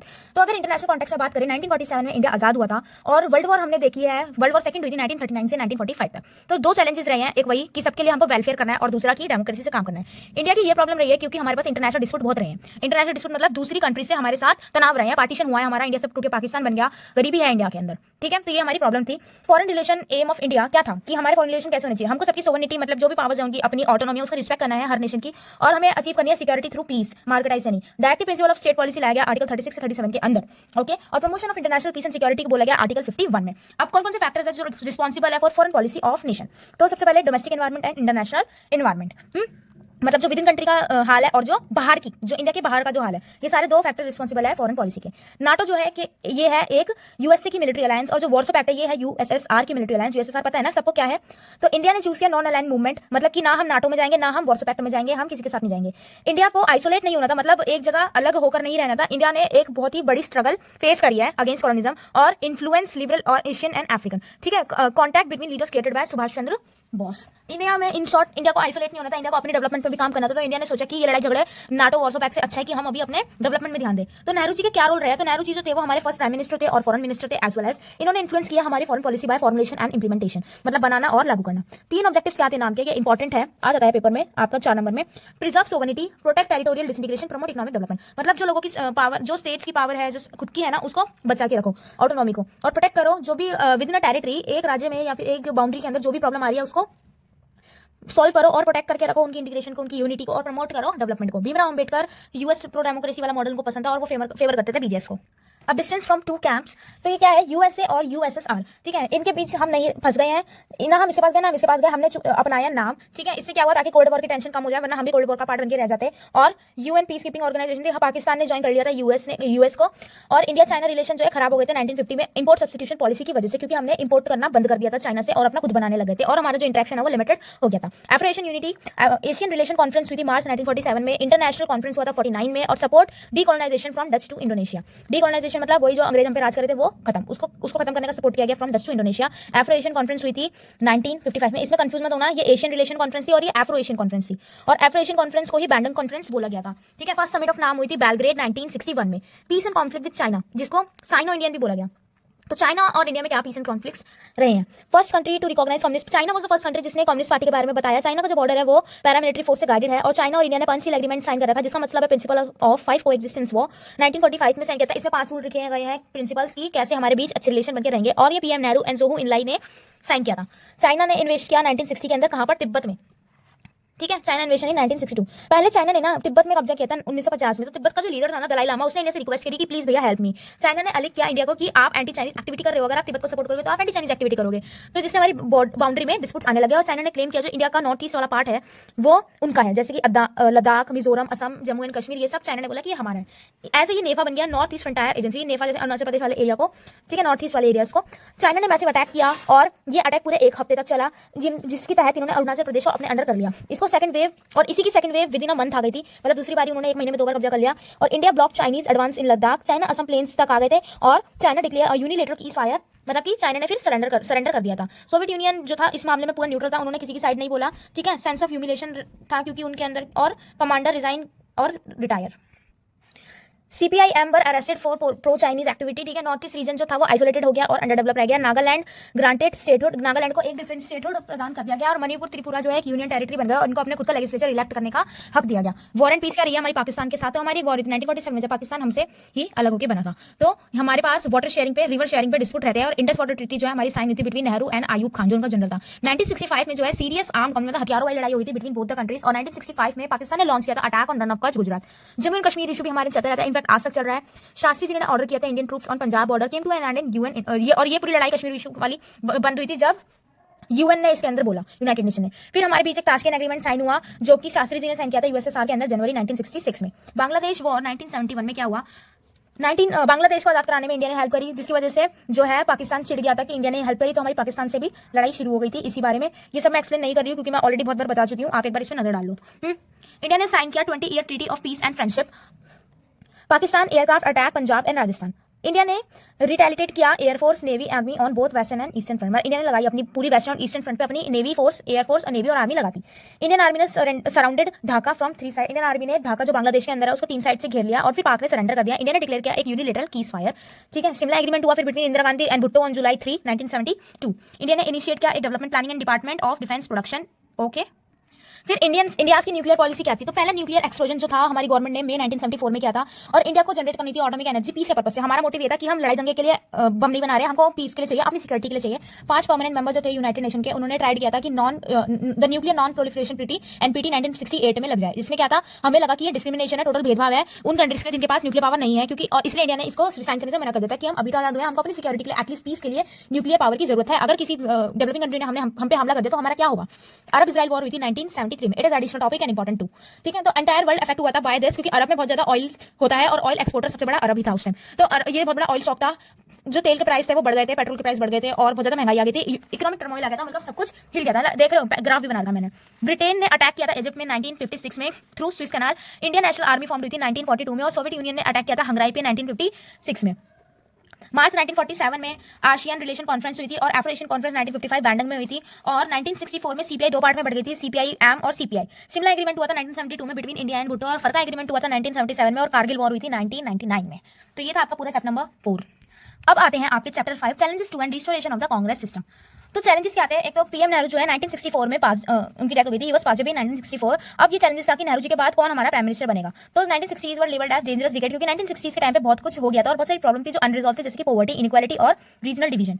नेहरू जी के बाद शास्त्री जी को प्राइम मिनिस्टर बनाया गया। शास्त्री जी को जो थे कांग्रेस के वो लीडर थे और एक नॉन कंट्रोवर्शियल लीडर थे, वो यूपी से थे और वो उनको एक्सपीरियंस भी था इस चीज का। वो 1964 से लेकर 66 तक नेता रहे हैं, मतलब प्राइम मिनिस्टर रहे हैं, 2 साल रहे सिर्फ, उसके बाद उनकी भी डेथ हो गई थी ड्यूरिंग ताशकंद एग्रीमेंट। ठीक है, दो मेजर चैलेंजेस जो इंडिया ने फेस किया है वो क्या थे, तो ये थे कि इंडिया को कवर करना था फ्रॉम वॉर विद चाइना, जो कि हमारी चाइना के साथ 1962 में वॉर हुई थी, उसके साथ हमको कवर भी करना था। हमारा मॉनसून भी फेल हो गया था, अच्छे से मॉनसून नहीं पड़ा, सूखा पड़ गया, बारिश नहीं आई थी ना, और फूड क्राइसिस हो गए थे, जिसकी वजह से ग्रीन रेवोल्यूशन आया। कर पा रहे हो ना, अब लिंक सारे चैप्टर एक स्टोरी की तरह चलते हैं। हमने वॉर भी फेस करी है 1965 में पाकिस्तान के साथ और नेहरू जी ने इस टाइम पे स्लोगन दी थी, जय जवान जय किसान, ताकि सारे सिचुएशन को हैंडल कर सके। जय जवान ताकि वॉर की सिचुएशन को हैंडल कर पाए, जय किसान ताकि जो है फूड क्राइसिस वाली सिचुएशन को हम लोग हैंडल कर सकें। 10 जनवरी 1966 में शास्त्री जी एक्सपायर होते ड्यूरिंग ताशकंद एग्रीमेंट यूएसएसआर के अंदर। अब शास्त्री जी के बाद इंदिरा गांधी को प्राइम मिनिस्टर बनाने की सोची गई। कांग्रेस ने फेस की पॉलिटिकल सक्सेशन, वो भी दूसरी बार। ठीक है, कंपटीशन था मोरारजी देसाई और इंदिरा गांधी जी के बीच। मोरारजी देसाई कौन थे, वो थे सीएम ऑफ बॉम्बे और सेंट्रल मिनिस्टर के नेता। ठीक है, इंदिरा गांधी जो थी वो नेहरू जी की बेटी थी और प्रेसिडेंट जो थी कांग्रेस की और यूनियन मिनिस्टर थी वो। अब सीनियर लीडर ना इसको इंदिरा गांधी को सपोर्ट किया सीनियर लीडर ने, क्योंकि उनका कहना ये था, उनका मानना ये था कि जो इंदिरा गांधी है वो नॉन एक्सपीरियंस, उसको कोई एक्सपीरियंस नहीं है, वो एज अ कठपुतली हमारे लिए काम करेगी, जो हम करेंगे वो वही करेगी। इस रीजन से उन्होंने उनको सपोर्ट किया था अपने सेल्फ मोटिव से। 4th जनरल इलेक्शन हुए 1967 के अंदर। तो 1960 से बहुत सारी प्रॉब्लम हुई थी, जैसे हमने आगे पढ़ा तो क्या क्या प्रॉब्लम थी। सबसे पहले 2 बार पॉलिटिकल हमारे सक्सेशन हुए, फिर ऐसी बंदी जीत गई जो बिल्कुल इनएक्सपीरियंस है, इकोनॉमिक क्राइसिस, फूड क्राइसिस, ठीक है, मॉनसून फेल हो गया, एग्रीकल्चर प्रोडक्शन डिक्लाइन हो गई, फॉरेन एक्सचेंज खत्म हो गया, इंडस्ट्री गिर गई, डीवैल्यू हो गया, मतलब रुपीस की जो वैल्यू होती है वो कम हो गई, प्राइस एकदम से बढ़ने लग गए, ठीक है, प्रोटेस्ट होने लग गए, अनएम्प्लॉयमेंट की वजह से बंद और हड़ताल बहुत ज्यादा होने लग गई। कम्युनिस्ट और सोशल पार्टीज ने लॉन्च किया स्ट्रगल फॉर इक्वालिटी, और कम्युनिस्ट पार्टी जो थी इंडिया की, जो कि मार्क्सिस्ट द्वारा चलाई गई थी, उन्होंने हथियार उठा लिए और हिंदू और मुस्लिम के बीच लड़ाइयां होने लगी, बात में होती रहती है। अब नॉन कांग्रेस सिस्टम कैसे आई कि नॉन जो कांग्रेस को सपोर्ट नहीं करते थे उन्होंने अपनी डिफरेंट पार्टी बनाई, पब्लिक से प्रोटेस्ट करवाया, पार्टी ने अपोज किया कांग्रेस को और एंटी कांग्रेस स्टेट्स में सीट बनाई। इसमें सबसे पहले नाम आता है राम मनोहर लोहिया का। इन पे आपका 4 मार्क्स का क्वेश्चन आता है पूरा। तो राम मनोहर लोहिया कौन थे, एक सोशलिस्ट लीडर थे, इन्होंने स्ट्रेटजी दी थी ऑफ नॉन कांग्रेसिज्म, ठीक है, और प्रोड्यूस की थी एक थ्योरी ऑफ आर्गुमेंट की जो कांग्रेस है वो रूल करती है अंडर अनडेमोक्रेटिक वे, जो कांग्रेस है वो डेमोक्रेसी की राह पे नहीं चलती और आम जनता के इंटरेस्ट को सराहना नहीं देती, कांग्रेस उनको अपोज करती है। उनको एक ऐसी डेमोक्रेसी चाहिए थी जो कि सोशलिज्म के साथ चले, और वो कंसीडर करते थे सोशलिस्ट एंड कैपिटलिस्ट दोनों ही इररिलेवेंट है। हाँ, इनके 2 एग्जेक्टिव क्या आते हैं कि इकोनॉमिक फॉर्म होना चाहिए ताकि फूड और हाउसिंग, लोगों के पास घर और खाना, इसलिए इकोनॉमिक स्ट्रॉन्ग होनी चाहिए, और नॉन इकोनॉमिक होना चाहिए ताकि फ्रीडम भी मिले और डेमोक्रेसी भी मिले। ठीक है, पॉलिटिकल अर्थक्वेक मतलब पॉलिटिक्स में एकदम गंदी सिचुएशन कब आई, लोएस्ट पॉइंट उनका जब लोएस्ट वोट मिले 1952 में और बहुत सारे मिनिस्टर जो थे वो हार गए। कांग्रेस ने लॉस कर दी मेजोरिटी इन 7 स्टेट और एंटी हिंदी एजिटेशन चलने लग गए।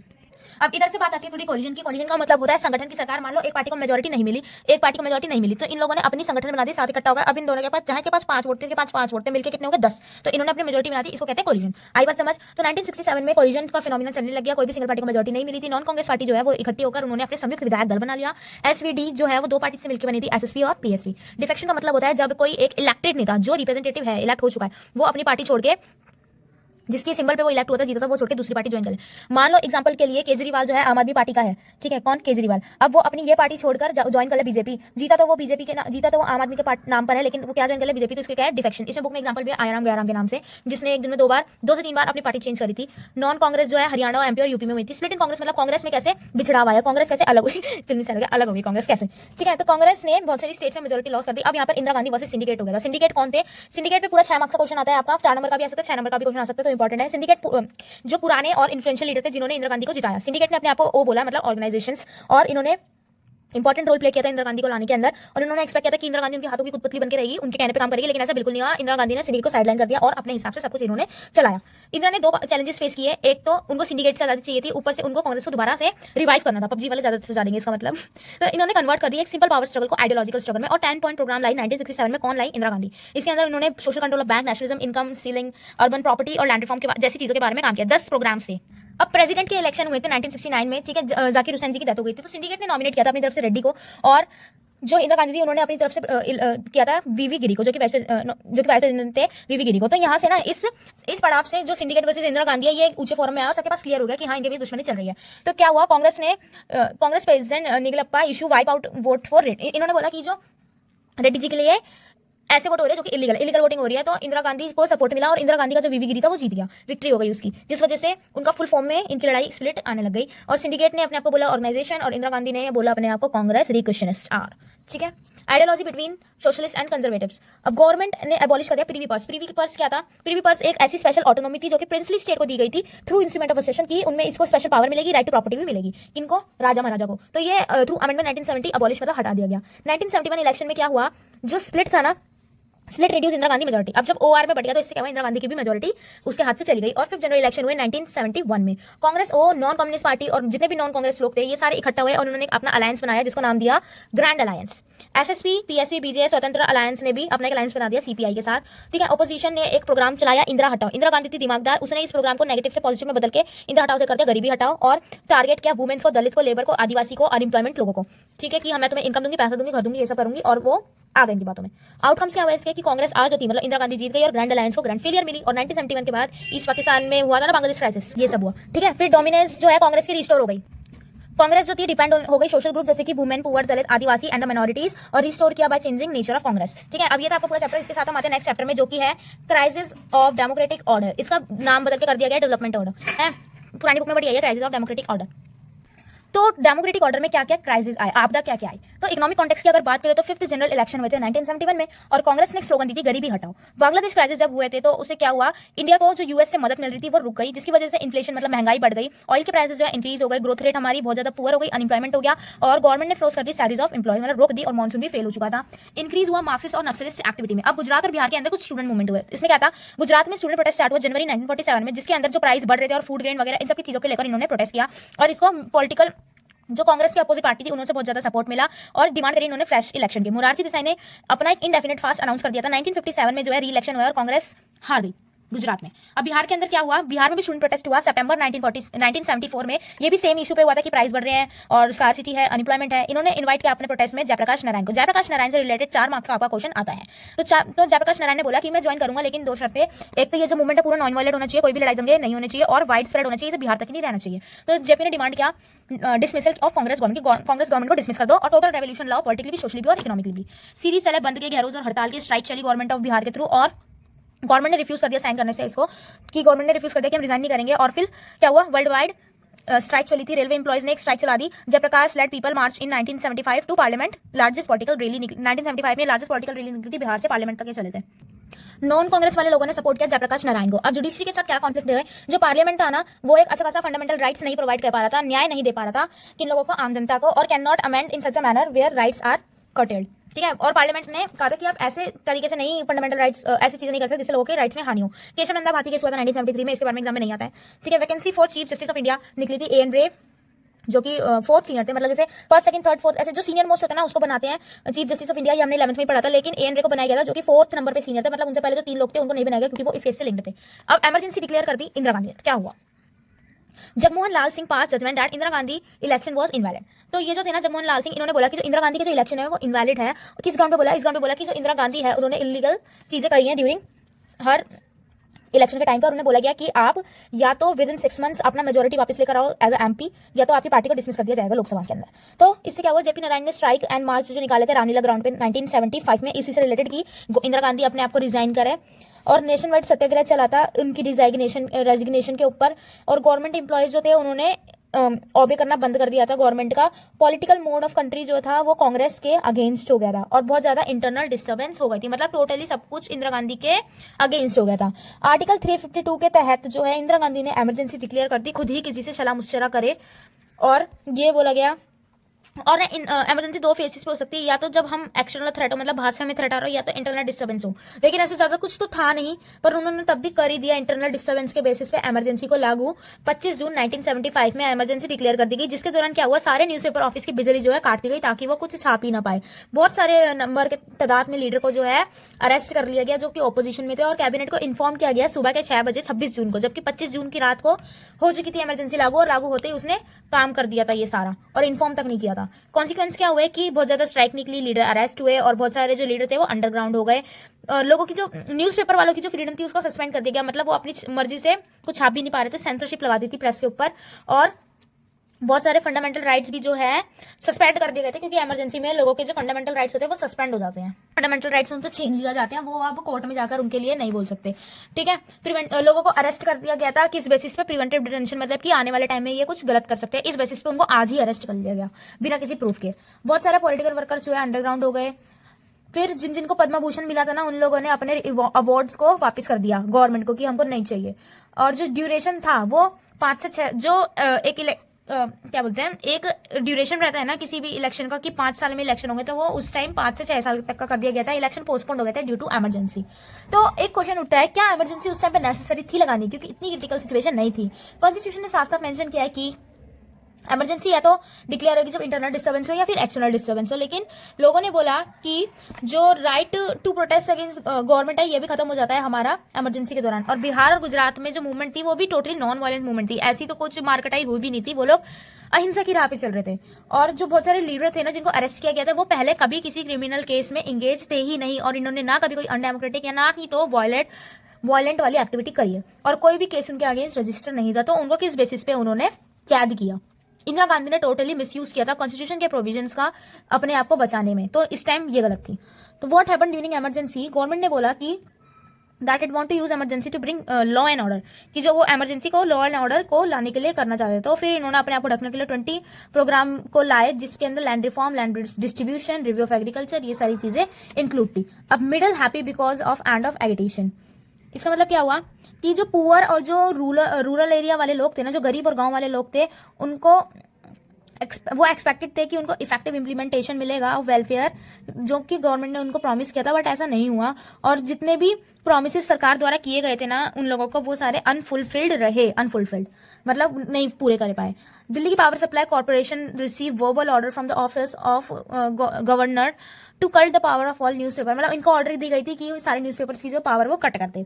संजय गांधी कोई भी पोजीशन होल्ड नहीं करता था। संजय गांधी कोई भी पोजीशन होल्ड नहीं करता था, कोई भी टाइप का मिनिस्टर नहीं था। उसका फैमिली मेंबर मिनिस्टर था जो कि इंदिरा गांधी था, लेकिन तब भी वो इंटरफेयर कर रहा था। और इमरजेंसी ने कॉमन लोगों की लाइफ पे बहुत ज्यादा इफेक्ट किया है।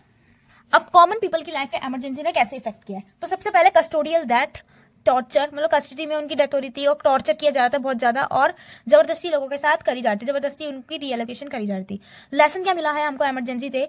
कि इमरजेंसी सिर्फ और सिर्फ बहुत ज्यादा एक्सट्रीमली जब डिफिकल्ट सिचुएशन आएगी तभी लग सकती है, और internal emergency can be proclaim only on ground of armed rebellion. जब तक हथियार नहीं उठ रहे हैं, लोग एक दूसरे को जान से नहीं मार रहे हैं, तब तक कोई भी इंटरनल बेसिस पे इमरजेंसी नहीं लगा सकता है।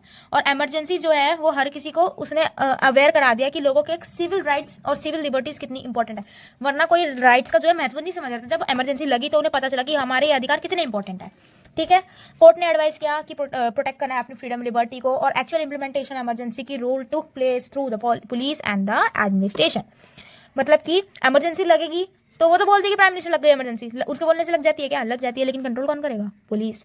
अब जैसे कोविड में बोल दिया, लॉकडाउन लग गया, लोग मान रहे थे? नहीं मान रहे थे ना, बाहर जा रहे थे। जब तक पुलिस रोड पे नहीं निकली डंडे मारने के लिए, कंट्रोल हुआ? नहीं हुआ।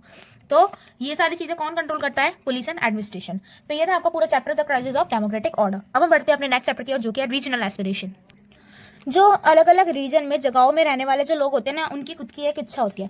तो इंडिया पे ना 2 अप्रोच थी। एक तो इंडिया के पास बहुत ज्यादा डाइवर्सिटी की 100+ लैंग्वेज लोग बोलते हैं, अलग अलग धर्म जाति के लोग यहाँ रहते हैं। इन सबके पीछे हमें यूनिटी भी, मतलब एकता भी बना के रखनी थी। जो यूरोप के अंदर डाइवर्सिटी थी ना, वो उनके लिए एक बहुत बड़ा थ्रेट थी, नुकसान थी, एक इनसिक्योरिटी थी। रीजनल इशू क्या रहते कि जो अलग अलग जगहों पे रहने वाले लोग हैं उनको एडिकेट अटेंशन नहीं मिल पाती, मतलब सफिशिएंट नहीं मिल पाती उनको अटेंशन, और अकोमोडेशन रहती है पॉलिसी बनाने में, और बहुत ज्यादा टेंशन एंड कॉन्फ्लिक्ट रहती है। अब एरिया ऑफ टेंशन क्या था? सबसे पहले तो पार्टीशन। तो इंडिया और पाकिस्तान अलग अलग हुए ना, हम अलग हुए, तो डिस्प्लेसमेंट भी हुआ। कुछ लोग पाकिस्तान चले गए, कुछ लोग इंडिया रह गए, ऐसा हुआ। आधी फैमिलीज बिछड़ गई। ऐसा भी हुआ है कि बच्चों के पेरेंट्स मर गए या फिर पाकिस्तान पहुंच गए, बच्चे ही रह गए, बहुत बुरा हाल हुआ था। इंटीग्रेशन हो गया प्रिंसली स्टेट्स का भी, और स्टेट्स भी बन गई दोबारा से नई नई। नागालैंड और मिजोरम जैसी जो स्टेट्स थी वो सेपरेशन मांगने लग गई थी, सेपरेट कंट्री की डिमांड मांगने लग गई थी। द्रविड़ मूवमेंट हुआ साउथ के अंदर, जैसे कि जो हमने पढ़ा, कौन सा था? विशालांध्र मूवमेंट है ना, जो तमिल स्पीकिंग लोग मांग रहे थे। All the challenges met after internal boundaries. जब इंटरनली बाउंड्रीज बनाई गई तो ये चैलेंजेस सारे सॉल्व किए गए। तो अब जम्मू एंड कश्मीर में क्या रहा? आर्टिकल 370 के तहत जम्मू एंड कश्मीर को एक स्पेशल स्टेटस दे रखा है। अब तो आर्टिकल 370 अब समझोगे, मूवी आई है, देखना जरूर, पेपर्स के बाद देख लेना, बट कहीं देखो कि दीदी ने तो बोला था मूवी देखना, मूवी देखने बैठ गए। तो आर्टिकल 370 मूवी आई है, उसमें अच्छे से बता रखा है। और इसके तहत जो है एक स्पेशल ऑटोनॉमी मतलब फ्रीडम, एक पावर मिलती है जम्मू एंड कश्मीर को कि वो ना इसका पार्ट है ना उसका पार्ट है। और इसमें क्या हुआ, जम्मू कश्मीर ने बहुत ज़्यादा वायलेंस एक्सपीरियंस किया है और क्रॉस बॉर्डर टेररिज्म भी बहुत ज़्यादा एक्सपीरियंस किया है इन्होंने। हाँ, और बहुत ज़्यादा किलिंग भी एक्सपीरियंस किया, मैसिव किलिंग हुई है और इनोसेंट किलिंग भी बहुत ज़्यादा हुई है। लोगों के बीच डिस्प्लेसमेंट हुआ है, कश्मीरी पंडित का डिस्प्लेसमेंट हुआ है, कश्मीरी वैली से उनको निकाल दिया गया। ये हमने कश्मीरी फाइल मूवी में देखा था। और जो 3 रीजन है जिन्होंने बहुत ज़्यादा कॉम्प्रोमाइज़ किया, जैसे कि जम्मू, कश्मीर, लद्दाख। तो जम्मू जो एरिया है उन्होंने करा है बहुत ज़्यादा कॉम्प्रोमाइज़, और कश्मीर में भी किया है क्योंकि वहाँ पे मोस्टली मुस्लिम रहते हैं और बहुत कम हिंदू रहते हैं और हद से ज़्यादा कम बुद्धिस्ट रहते हैं। लद्दाख में 50% मुस्लिम है और 50% बुद्धिस्ट है, और हिंदू तो वहाँ है ही नहीं। ठीक है, तो यहाँ पे पाकिस्तान अपना हक जमाता रहता है, जिसमें कि है नहीं तब भी। अब रूट ऑफ प्रॉब्लम्स क्या क्या रही है। 1947 में जम्मू एंड कश्मीर जो था एक प्रिंसली स्टेट हुआ करता था। इन्होंने इंडिया और पाकिस्तान के साथ ज्वाइन होने से मना कर दिया था और चाहते थे कि हम अपनी कंट्री बनाए। जिससे क्या हुआ, एक रीजनल एस्पिरेशन का इशू यहाँ पे शुरू होने लग गया, जिसको बोला गया कश्मीरियत। अक्टूबर 1947 में पाकिस्तान ने अपने इनफिल्ट्रेट मतलब जासूस भेजे कश्मीर के अंदर, और तो वहाँ के जो महाराजा थे ना, उन्होंने इंडिया को बोला कि प्लीज हमारी हेल्प करो। तो इंडिया ने बोला हम हेल्प करेंगे बट थ्रू इंस्ट्रूमेंट ऑफ असेशन, तुम ये साइन करो तभी हम तुम्हारी हेल्प करेंगे। जिससे क्या हुआ, इन्फिल्ट्रेट मतलब जासूस वाला जो इशू था यूएन तक गया और उन्होंने बोला कि पाक जो है अपने जासूस कश्मीर से भगा दे। इंडिया का ही पार्ट है, सॉरी क्यों बोलूँ तो अपने जासूस कश्मीर से हटा दे। और इंडिया को बोला गया कि तुम अपनी जो फोर्सेज है उनको भी कम करो। और वोटिंग हुई यहाँ पे कश्मीर में, वोटिंग हुई। अब डिस्प्यूट क्या रहे हैं कि एक एक्सटर्नल और इंटरनल मतलब बाहर अंदर। तो बाहर का क्या था कि पाकिस्तान बोलता था कश्मीर हमारा है, ट्राइबल इन्वेशन हुई 1947 में, स्टेट को अंडर पाकिस्तान कंट्रोल कर दिया गया। इंडिया ने क्लेम किया कि वो इलीगल है और पाकिस्तान ने डिस्क्राइब किया it is as Azad Kashmir. Internal क्या हुई, स्टेटस ऑफ कश्मीर जो था ना इंडिया के साथ, वो हिला डुला था, ना तो वो यहाँ हो रहा ना वो यहाँ रह रहा, वो बिन पैने का लुटा हो रहा था। बेचारे बहुत ज्यादा सफर कर रहे थे। आर्टिकल 370 और 371 के ने प्रोवोक किए 2 अपोजिट रिएक्शन। क्या कि ऐसा बोला गया कि जो आर्टिकल है ना ये अलाउ नहीं करता कश्मीर को इंटीग्रेट होने में, क्योंकि ये इसको स्पेशल पावर दे रहा है एक ऑटोनॉमी की। और एक और बात ये बोली गई कि जो ऑटोनॉमी 370 के तहत मिल रही है ये इनफ नहीं है 3 चीजों को लिए। क्या कि it accession refer to state but not full, मतलब एसेशन तो दिया गया था स्टेट को लेकिन वो पूरा नहीं किया गया। ग्रेटर इकोनॉमी जो है वो स्टेट को नहीं दी गई और सिमिलर डेमोक्रेटिक एक्सरसाइजेज नहीं करी गई।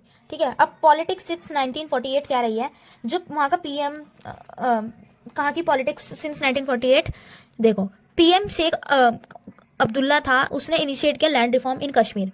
कश्मीर की पॉलिटिक्स है ये 1948 तक कैसी रही है, और बहुत सारे लोगों को बेनिफिट भी किया था लैंड रिफॉर्म के थ्रू इस वाले नेता ने।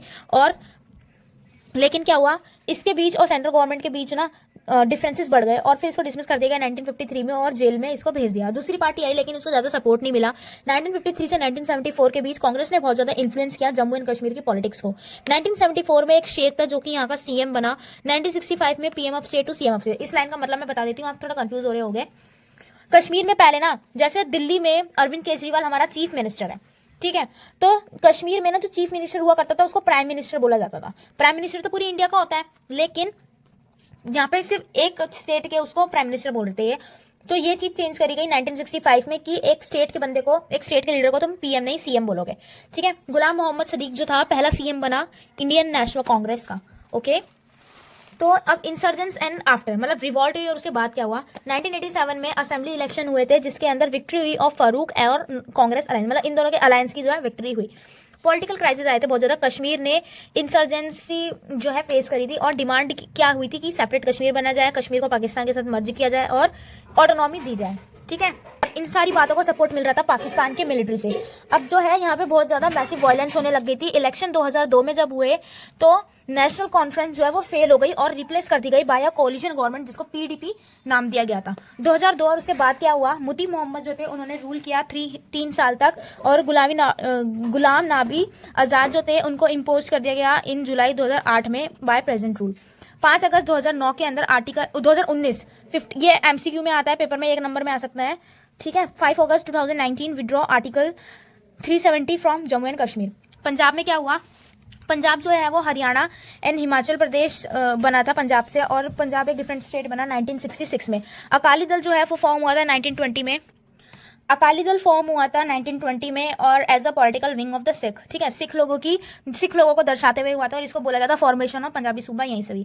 अकाली दल पावर में आया था 1967 से 1977 तक और गवर्नमेंट ने डिसमिस कर दिया था अकाली दल को by through its mid term Akali Dal जो है बेसिकली सिखों का ऑर्गेनाइजेशन था, इनको हिंदुओं से ज़्यादा सपोर्ट नहीं मिला और कुछ कुछ सिख कम्युनिटी से भी नहीं मिला, ठीक है, क्योंकि वो इंटरनली डिफ्रेंशिएट करते थे। कांग्रेस ने जो है, कांग्रेस को ज़्यादा वोट मिले by Dalit, Hindu, Sikh and then Akali से ज़्यादा इन कांग्रेस वालों को वोट्स मिले थे। और एक रेजोल्यूशन पास हुआ था अनंतपुर साहिब में 1973 के अंदर, जिसमें बोला गया था कि रीजनल ऑटोनॉमी मिले इनको, ठीक है, रीडिफाइन सेंटर और स्टेट रिलेशन, मतलब सेंटर और स्टेट के रिलेशन जो है वो अच्छे कर दिए जाए, जो थोड़ा बहुत सिख का डोमिनेंस रहे और इसको सेपरेट सिख नेशन बोला जाए। अकाली दल डिसमिस हो गया था 1980 में और मूवमेंट ऑन, फिर इन्होंने मूवमेंट चलाई on water between Punjab and it's neighbouring countries. Okay, फिर उसके बाद ना इधर से ही ना खालिस्तान की क्रिएशन होने की शुरुआत होने लगी, क्योंकि ये सेपरेट सिख नेशन मांग रहे थे तो इन्होंने अपना खालिस्तान की डिमांड करनी शुरू कर दी। अब यहाँ से शुरू हुई साइकिल ऑफ वायलेंस। जैसे ही खालिस्तान का नाम है तो साइकिल ऑफ वायलेंस शुरू हो गई। इट इज़ वेरी इंपॉर्टेंट, मैंने मार्क भी कर रखा है जब समझाया था। जो अकाली दल के लीडर थे ना, वो बहुत ज़्यादा हथियारों वाली चीज़ें, मतलब हथियार उठाने उन्होंने शुरू कर दिए थे। और जो अमृतसर के अंदर उनका होली टेम्पल, गोल्डन टेम्पल है, उनको इन्होंने आर्म्ड का फोर्ट्रेस, मतलब कि हथियारों का किला बना देता, हेडक्वार्टर बना देता मिलिटेंट का, ठीक है, ऐसा माना गया था और बना भी दिया था। फिर इसके लिए हुआ था स्टार्ट ऑपरेशन ब्लू स्टार 1984 जून के अंदर, जिसमें क्या हुआ था, जो गवर्नमेंट थी उन्होंने जो आर्म्ड फोर्स इन्होंने कर रखी थी गोल्डन टेम्पल में, उनको सक्सेसफुली मिलिटेंट को हटा दिया वहां से।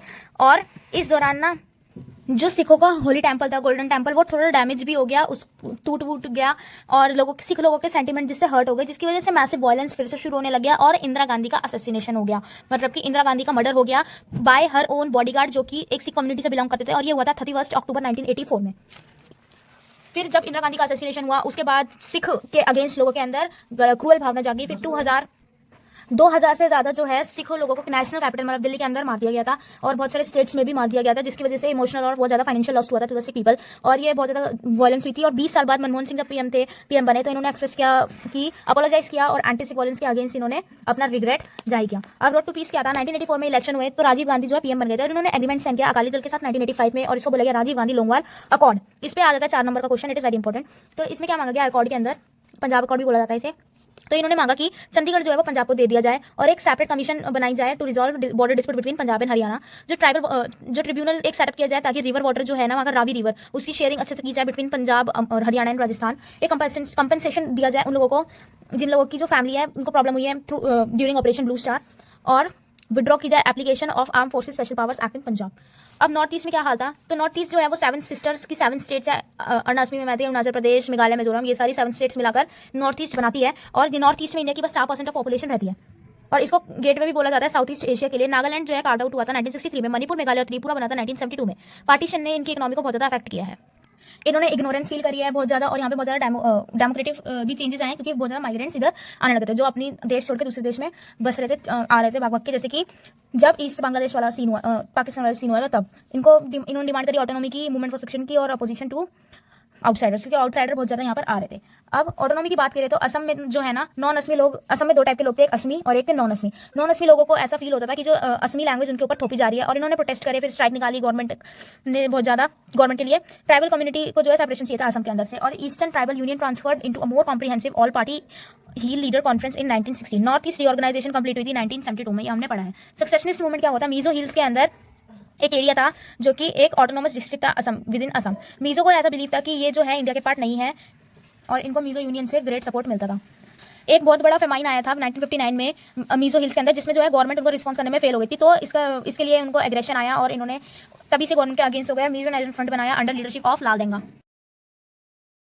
तो 1966 में क्या हुआ, मीजो नेशनल फ्रंट ने एक कैंपेन शुरू किया इंडिपेंडेंस के लिए और मीजो नेशनल फ्रंट ने एक फॉर्ट करी जिसको बोला गया गुरिल्ला वॉर, और इनको सपोर्ट मिला था पाकिस्तान की गवर्नमेंट से। कॉमन लोग जो है इसमें बहुत ज्यादा विक्टिम हुए थे, यहाँ तक कि एयरफोर्स तक का भी इस्तेमाल किया गया था। 1986 में एक पीस एग्रीमेंट हुआ बिटवीन राजीव गांधी एंड लाल डेंगा। नागालैंड में क्या हुआ कि एक अंगामी लापू फिजो था उनका एक leader, a section of Nagas declare independence from India way back in 1951।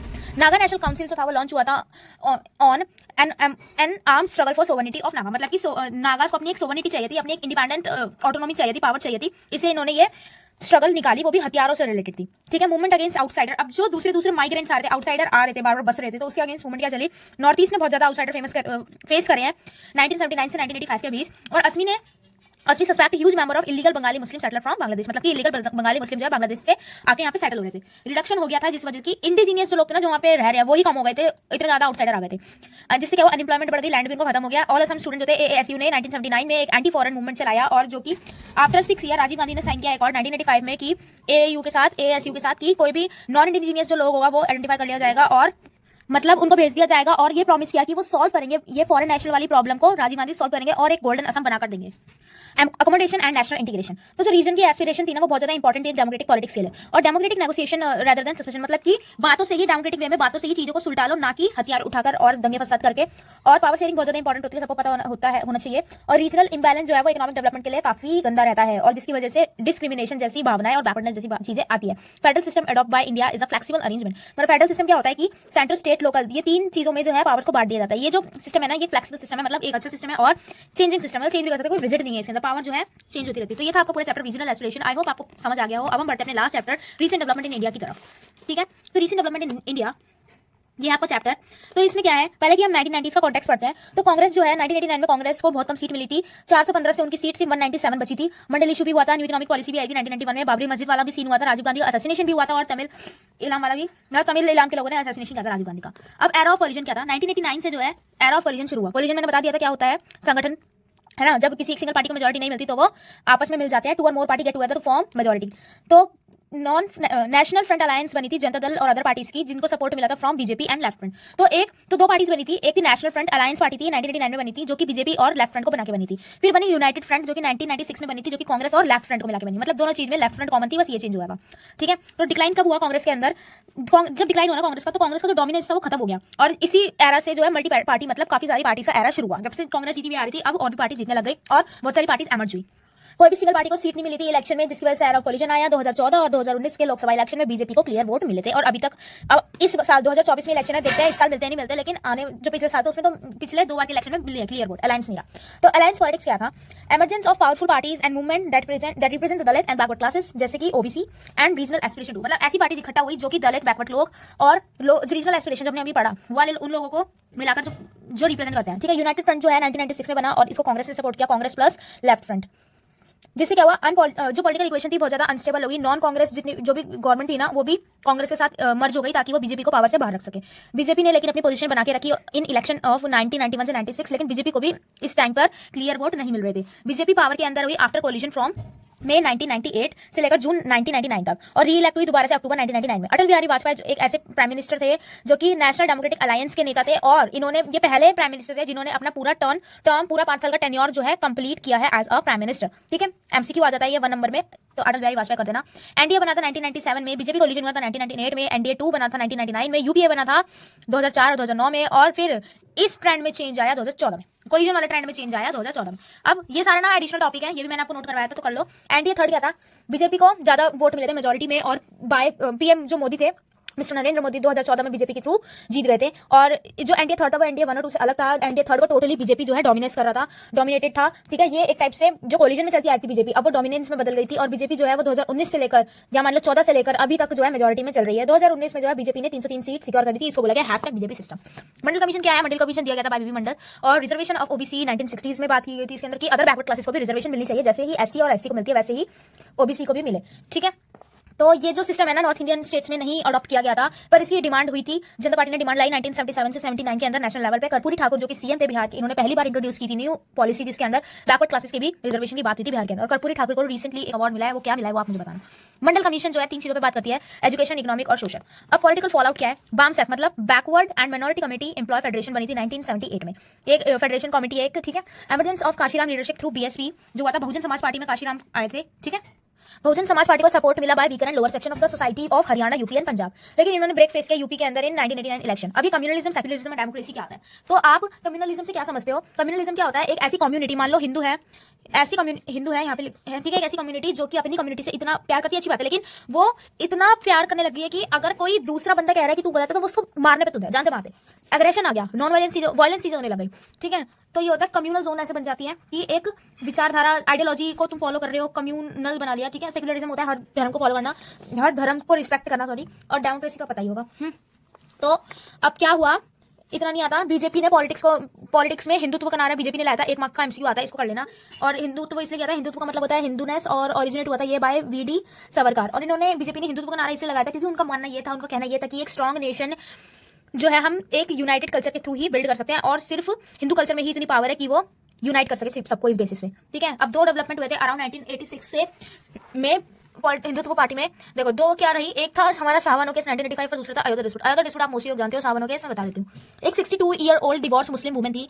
ठीक है, तो इन्होंने ना सुप्रीम कोर्ट में केस डाला था अपने हस्बैंड के खिलाफ, ताकि उनको आफ्टर डिवोर्स वाला जो पैसों की एक वो होती है ना अमाउंट, वो उनको पे किया जाए।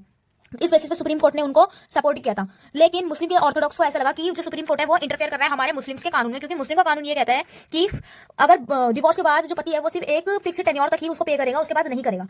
तो इसलिए मुस्लिम लोगों ने प्रोटेस्ट किया गवर्नमेंट के ऊपर। तो गवर्नमेंट ने जो है एक वो पास किया, protection of right on divorce act 1987, जिसको बीजेपी ने क्रिटिसाइज किया कि इसकी कोई जरूरत नहीं थी। अगर समझ। अब अयोध्या डिस्प्यूट केस क्या है, अयोध्या डिस्प्यूट के बारे में मोस्टली आप सभी जानते हो।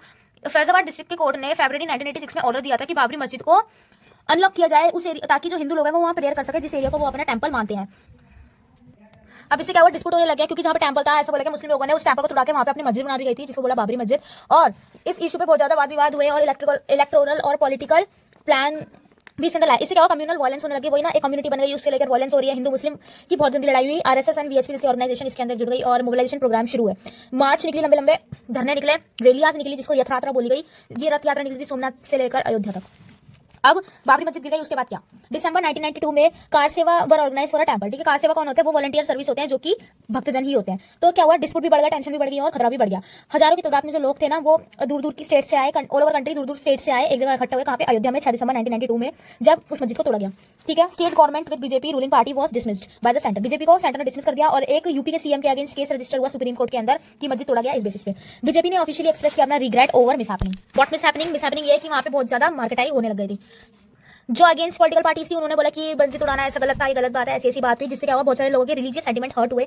और सेम टू सेम वही सीन हुआ जैसे सिख के साथ हुआ था मार्केटाई, वैसे मुस्लिम्स के साथ होने लग गई थी। गुजरात रियात में क्या हुआ कि फेब मार्च 2002 के अंदर ना एक ट्रेन की बुक थी जो कि फुल ऑफ कार सेवा थी। कार सेवा कौन थे, वही वॉलंटियर जो मंदिर के लिए ले जाए जा रहे थे, और उन्हें आग लगा दी, जिससे क्या हुआ 57 लोग मर गए। और ऐसा माना गया कि उसमें मुस्लिमों का हाथ था, जिसकी वजह से वायलेंट हुई बहुत ज्यादा और करीब 1100 मुस्लिम जो थे उनको मारा गया और कुछ कुछ उसमें हिंदू भी मारे गए। इसी वजह से जो है इलेक्शन पोस्टपोन हो गए थे due to civil disorder. Emergence of a new consensus 1989 को ऐसा बोला गया कि कांग्रेस गिर रही है और बीजेपी उठ रही है। लोकसभा इलेक्शन 2004 में क्या हुआ, एनडीए जो है हार गया और यूएफए जीत गया। जो कांग्रेस और कांग्रेस एंड लेफ्ट फ्रंट के जो थे वो जीत गए। सपोर्ट मिला इनको लेफ्ट फ्रंट से और कांग्रेस दोबारा से रिवाइव हुआ। और ना लेकिन जो एनडीए था ना, एनडीए लिखा है, एनडीए और यूएफए की जो सीट थी उनमें ज्यादा डिफरेंस नहीं था। ग्रोइंग कंसेंसस क्या है, अब न्यू इकोनॉमिक पॉलिसीज आई, जैसे कि पॉलिटिकल एंड सोशल क्लेम मिला ओबीसीज को, अदर बैकवर्ड क्लासेस को। ठीक है, एक्सेप्ट किया role of state in level, मतलब कि गवर्नमेंट में कंट्री के अंदर स्टेट का क्या रोल है वो भी एक्सेप्ट किया गया। अब पॉलिटिकल अलायंस बनाई गई without ideological argument. Development issue and governance 2014 में जो पॉलिटिक्स थी ना वो कास्ट एंड रिलीजन से शिफ्ट होकर डेवलपमेंट एंड गवर्नेंस ओरिएंटेड पे चले गए। मतलब मोदी जी ने, बीजेपी ने जब जो पॉलिटिक्स तब से कास्ट और रिलीजन पे चलती आ रही थी वो पॉलिटिक्स उन्होंने डेवलपमेंटल गवर्नेंस के बेसिस पे कर दी। तभी कहते हैं हम कि बीजेपी ने बहुत काम किया है, मॉडर्नाइजेशन काफी अच्छा किया बीजेपी ने। एनडीए थर्ड जो है वो, एनडीए थर्ड के दौरान बीजेपी ने जो है बहुत सारे स्कीम्स और सोशल इकोनॉमिक वेलफेयर स्कीम शुरू करी, जैसे कि स्वच्छ भारत अभियान, जनधन योजना, किसान फसल बीमा योजना। तो ये हो गई आपकी पूरी बुक कंप्लीट। तो इसी के साथ मैंने आपकी पूरी की पूरी politics India since independence cover करा दी है। पहले कंटेम्प्रेरी वर्ल्ड पॉलिटिक्स भी मैं कवर कर जा चुकी हूँ, लिंक यहाँ पे आ रहा होगा और एंड में भी डिस्प्ले हो जाएगा। अब देखो मैंने उन बच्चों के लिए वीडियो बना दी जो एग्जाम से एक दिन पहले पढ़ते हैं, और अपने उन फ्रेंड्स को शेयर कर देना जो लिटरली एग्जाम से एक दिन पहले ही पढ़ते हैं, उनके लिए बहुत हेल्पफुल होने वाली है ये। तो all the best for exams, मिलते हैं नेक्स्ट वीडियो में और होप सो आप लोगों को अच्छे कॉलेज में एडमिशन मिल जाए और बोर्ड्स में भी काफी अच्छा आप लोग स्कोर कर पाओ। And please share your result with me. अब कुछ बच्चे अगर शर्माए कि हमें एग्जैक्ट नहीं बताना, तो कोई नहीं यार, एवरेज बता दो। ठीक है, तो मिलते हैं आपको साथ नेक्स्ट वीडियो में। चैनल को सब्सक्राइब कर देना, शेयर कर देना एंड लाइक कर देना। तब तक के लिए बाय बाय।